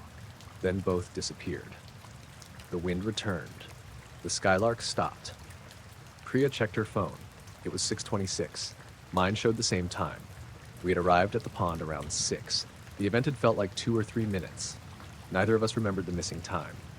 The men were no longer on the hillside. Priya wanted to leave. On the way back to the car, we found a dead patch in the grass beside the path. It was about 6 feet across and perfectly round. The grass inside was flattened toward the center. There was a metallic smell in the air. Priya took a photograph. The image showed normal grass. The circle did not appear. After that, she refused to return. I stayed away for 2 weeks. During that time, I checked property records and old maps. The hillside belonged to a farmer named George Bell. His family had owned it since the 1940s. I called him and asked whether surveyors had been working near the stone wall. He said no. I described the men. George went quiet. Then he asked, "They still wearing suits?" The word still bothered me. I asked if he had seen them. He said his father had. In the late 60s, George's father noticed 2 men standing near the same wall before sunrise. They appeared several mornings in a row and watched the sky. One morning, the sheep refused to cross the upper field. His father found a long black mark in the grass and assumed lightning had struck, though there had been no storm. The men stopped appearing after that. I asked if he knew who they were. George said no. Then he told me not to go near them. He would not explain why. I returned the next morning. I told myself I was going to stay near the road, take a few photographs, and leave. The weather was unusually warm for March. Thin cloud covered the sun, and the air had that heavy feeling it got before rain. The 2 men stood on the hillside.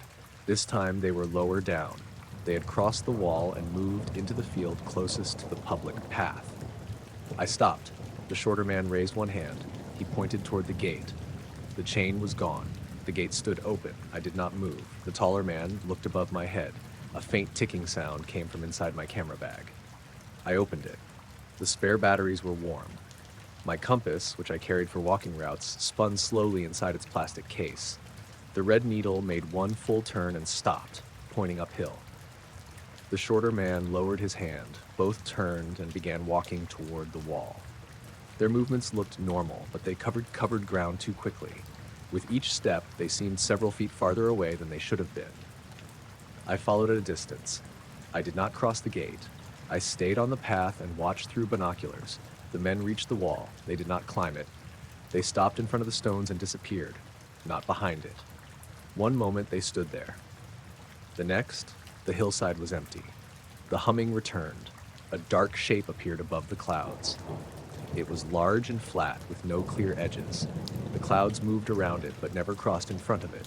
The compass needle pointed upward against the plastic cover. Then I heard footsteps behind me. The 2 men stood on the path. They were less than 10 feet away. I had not heard them approach. Up close, their suits looked old-fashioned. The fabric was heavy and dark with narrow lapels. Neither wore a tie pin, watch, or wedding ring. The taller man had gray eyes. The shorter man's eyes were almost black. The taller one said, "You have been here 7 times." His voice was quiet and flat. I said I had lost count. The shorter man looked at my binoculars. "Do you record numbers?" "Bird numbers." "Only birds?" I asked what they wanted. The taller man looked toward the ridge. "To confirm passage." He ignored the question. The shorter man asked whether I had noticed fewer birds after the lights appeared. I thought about the lapwings, the cranes, and the quiet fields. I said I had not counted. "You should not count afterward," he said. I asked why. Neither answered. The dark shape above the clouds shifted. The taller man tilted his head. The shorter one said, "It is early." "For what?" Again, no answer. A pressure built inside my ears. The men looked upward. The cloud layer opened in a narrow circle above the hillside. There was no blue sky beyond it. The opening was dark. A white light appeared at its center. Every bird in the valley lifted at once. Lapwings, crows, gulls, starlings, and smaller birds I could not identify rose from fields, trees, and hedges. They filled the air without calling. The flock moved toward the dark opening. I stood frozen beside the gate. The birds circled below the clouds. The taller man began counting under his breath. The shorter man watched the flock. Some birds turned away and dropped back toward the fields. Others continued upward. When they reached the white light, they became dark points and disappeared. I grabbed my phone and tried to record. The screen showed the hillside, the flock, and the clouds. The two men did not appear in the image. The taller man stopped counting. He said 3 remained. The shorter one looked toward me. 4. They disagreed in the same calm tone people used when checking a receipt. Then both looked at my phone. The screen went black. The pressure in my ears released. The birds scattered.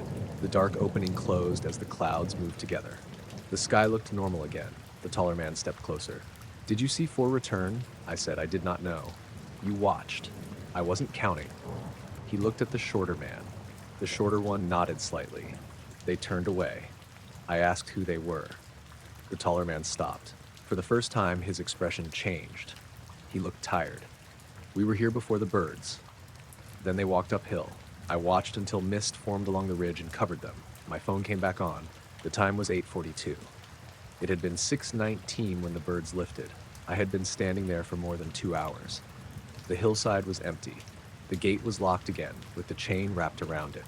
I walked back to my car. The car park contained one other vehicle, a dark gray saloon with no visible number plate. As I approached, the rear door opened. No one got out.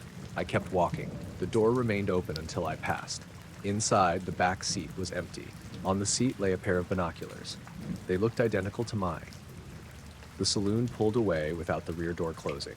It turned onto the road and disappeared behind the trees. When I reached home, I checked the photographs on my camera. Most were blank gray frames. One showed the hillside during the flock's ascent. Hundreds of birds filled the sky. Near the wall stood the 2 men. Above them was a dark circular opening in the clouds. At the bottom of the image, 4 birds flew away from the main flock. 3 were clear. The 4th was only a faint outline. I enlarged it. The shape had wings, but it did not look like a bird. It was too narrow through the body, with long straight legs hanging beneath it. Its head faced backward toward the opening. The following dawn, I woke to tapping against my bedroom window. 4 soft taps. I opened the curtains. Nothing stood outside. On the roof of the house opposite, the 2 men watched the sky. The taller one raised his hand and held up 3 fingers. The shorter man held up 4. A flock of starlings passed overhead. When it cleared, both men were gone.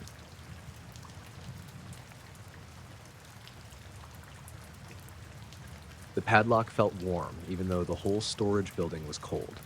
I noticed it as soon as I wrapped my hand around the body of the lock. The unit was in an old storage place outside Spokane, Washington, near a stretch of industrial lots and railroad sidings. The facility had changed owners a few times and was mostly used by contractors, estate liquidators, and people storing furniture they had forgotten about.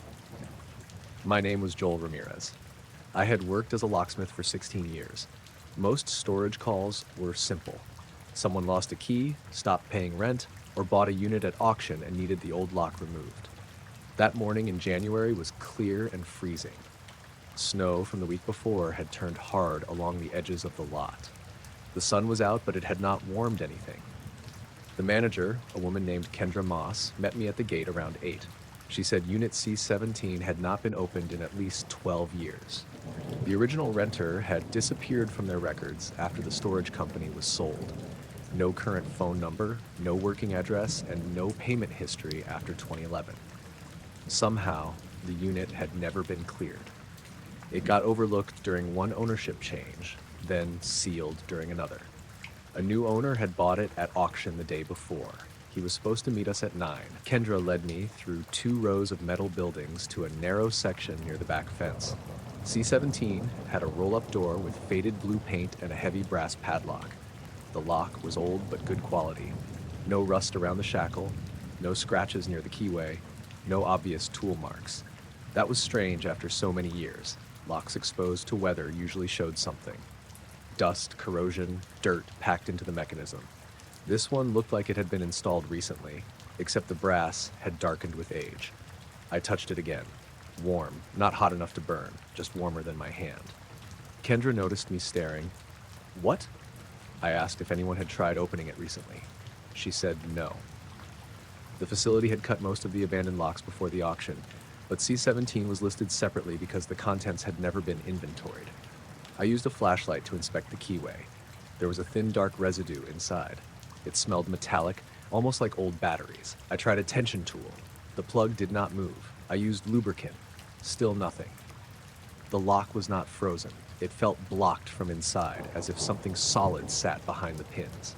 I told Kendra I would probably need to drill it.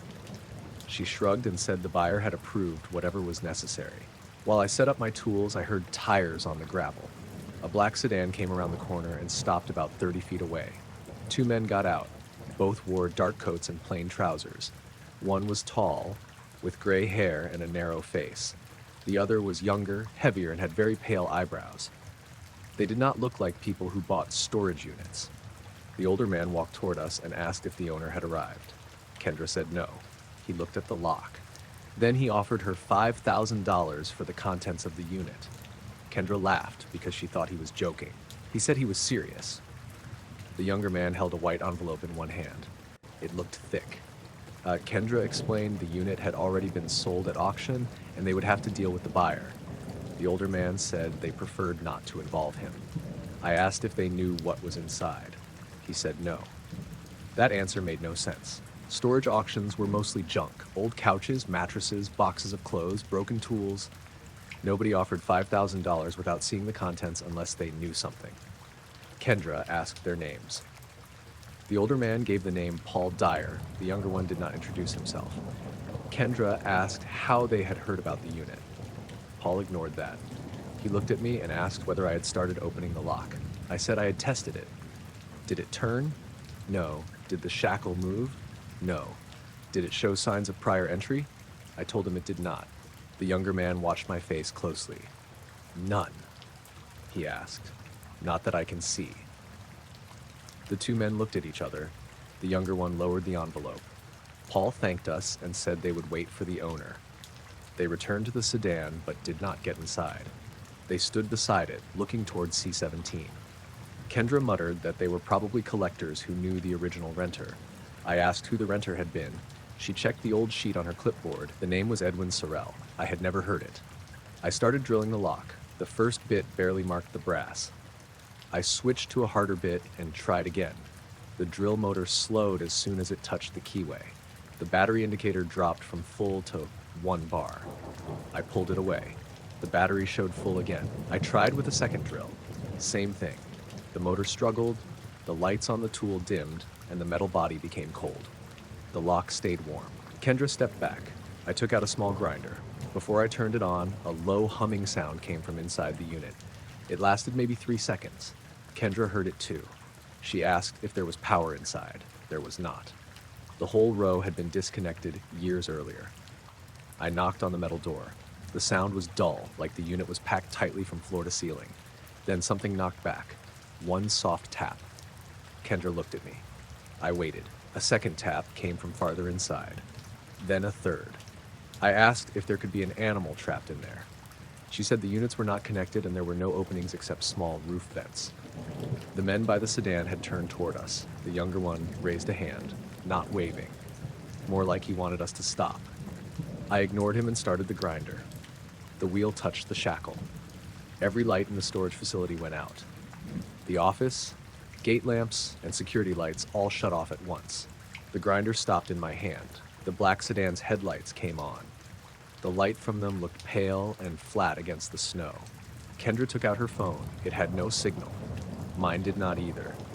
Then the humming returned. This time it came from beneath the concrete. I felt it through my boots. The lock clicked. The shackle lifted by itself. Not all the way, about half an inch. The humming stopped. The lights came back on. The grinder restarted for a second before I released the trigger. The two men were standing closer now. I had not seen them move. Paul asked, "Did it open?" I said not yet. He looked relieved. The younger man stared at the raised shackle. "Do not pull it," he said. Kendra told them to stay back. Paul held up both hands. "We only need to know whether it was opened before today." I said I had already answered that. "Look again," he said. I turned the lock over. On the back were 4 shallow marks. They had not been there before. They looked like narrow scratches, evenly spaced and running vertically. I rubbed one with my thumb. The brass felt colder there. Kendra asked if someone had tried cutting it in the past. I said the marks were too clean and too shallow. The younger man asked if the marks reached the edge. I said no. He nodded as if that mattered. At 8:47, the auction buyer arrived. His name was Curtis Lang. He was in his early 30s and drove a white cargo van with a trailer. He bought storage units, cleaned out houses, and resold furniture online. He got out smiling until he noticed the 2 men. Paul approached and offered him the same $5,000. Curtis asked what was inside. Paul said he did not know. Curtis laughed and refused. He had paid $300 for the unit and probably would have taken $5,000 under normal circumstances, but the offer made him suspicious. He said if they were willing to pay that much sight unseen, then something valuable had to be inside. Paul did not argue. He only asked if Curtis had ever met Edwin Sorrell. Curtis said no. The younger man asked whether anyone had given him a key. No. Any instructions? No. Any warning not to open it? Curtis looked at me. What is this? I told him I did not know. Paul stepped away. Proceed, he said. The way he said it bothered me. It sounded like permission. I pulled the shackle. The lock opened. A sharp metallic smell came out around the door before we lifted it. Curtis grabbed the handle and rolled the door up about a foot. Cold air spilled from inside. It was colder than outside by a noticeable amount. The bottom of the unit was dark, but I could see cardboard boxes stacked close to the door. Curtis raised it higher. The humming started again. The boxes were old and unmarked. Behind them stood several wooden crates and a metal shelving unit. Everything was covered with a thin layer of gray dust, except for a narrow path running down the center. The path looked recently cleared. No footprints showed in the dust. Curtis took out a flashlight and stepped inside. The 2 men stayed outside. I noticed that neither looked at the contents. They watched the floor near Curtis's feet. Kendra told Curtis to wait while she documented the opening. She took photographs from the doorway. Her phone flash went off. Something moved at the back of the unit. It was quick and low, maybe a shadow passing behind the shelves. Curtis stopped. Did you see that? I had. Kendra said it might have been a rat. The unit was too cold for rats, and there were no droppings or chewed boxes near the entrance. Curtis moved deeper inside. The path led to a work table against the rear wall. On it sat a row of glass jars, a portable cassette recorder, and a stack of black and white photographs. The jars were empty. Each had a date written on the lid. The oldest was from 1974, the newest was from 2008. Curtis picked up one photograph. Paul spoke from outside. Do not turn it over. Curtis turned it over. There was writing on the back. He read it aloud. 3 lights above Hangman Valley. No aircraft sound. 11 missing minutes. The picture showed a dark field with 3 bright points in the sky. Another photo showed a farmhouse at night. A pale shape stood near the fence. The image was blurred, but it looked taller than a person. Kendra asked Paul if he knew what the photos were. He said no. I did not believe him. Curtis found a small metal box beneath the table. It had no lock. Inside were cassette tapes, notebooks, and a ring holding several keys. One key matched the padlock we had just opened. Curtis held it up. The younger man finally looked inside the unit. His face tightened. That key should not be there, he said. Curtis asked why. No answer. I took the key and compared it with the lock. It fit. The edges were clean and there was no rust. I turned it once. The lock worked perfectly. Kendra asked how the unit had remained sealed if the key was inside. Paul asked me whether the lock had resisted turning before I drilled it. I said yes. Did the internal pins feel set? They felt blocked. He wrote something in a small notebook. Curtis had started opening the cardboard boxes. Most contained ordinary things. Clothes, newspapers, receipts, maps, and old camera equipment. One box held dozens of alarm clocks. Every clock had stopped. The times were different, but none showed minutes between 2 and 2:30. Another box contained compasses. Curtis set one on the table. The needle spun, slowed, and pointed toward the rear wall. He placed another beside it. Same direction. I used my phone compass. It pointed south for a moment, then rotated toward the wall too. The older man, Paul, stepped backward. The younger one asked, "Has the rear panel been disturbed?" Kendra said there was no rear panel, just the metal wall of the unit. He asked if another storage room sat behind it. She checked the map. Nothing did.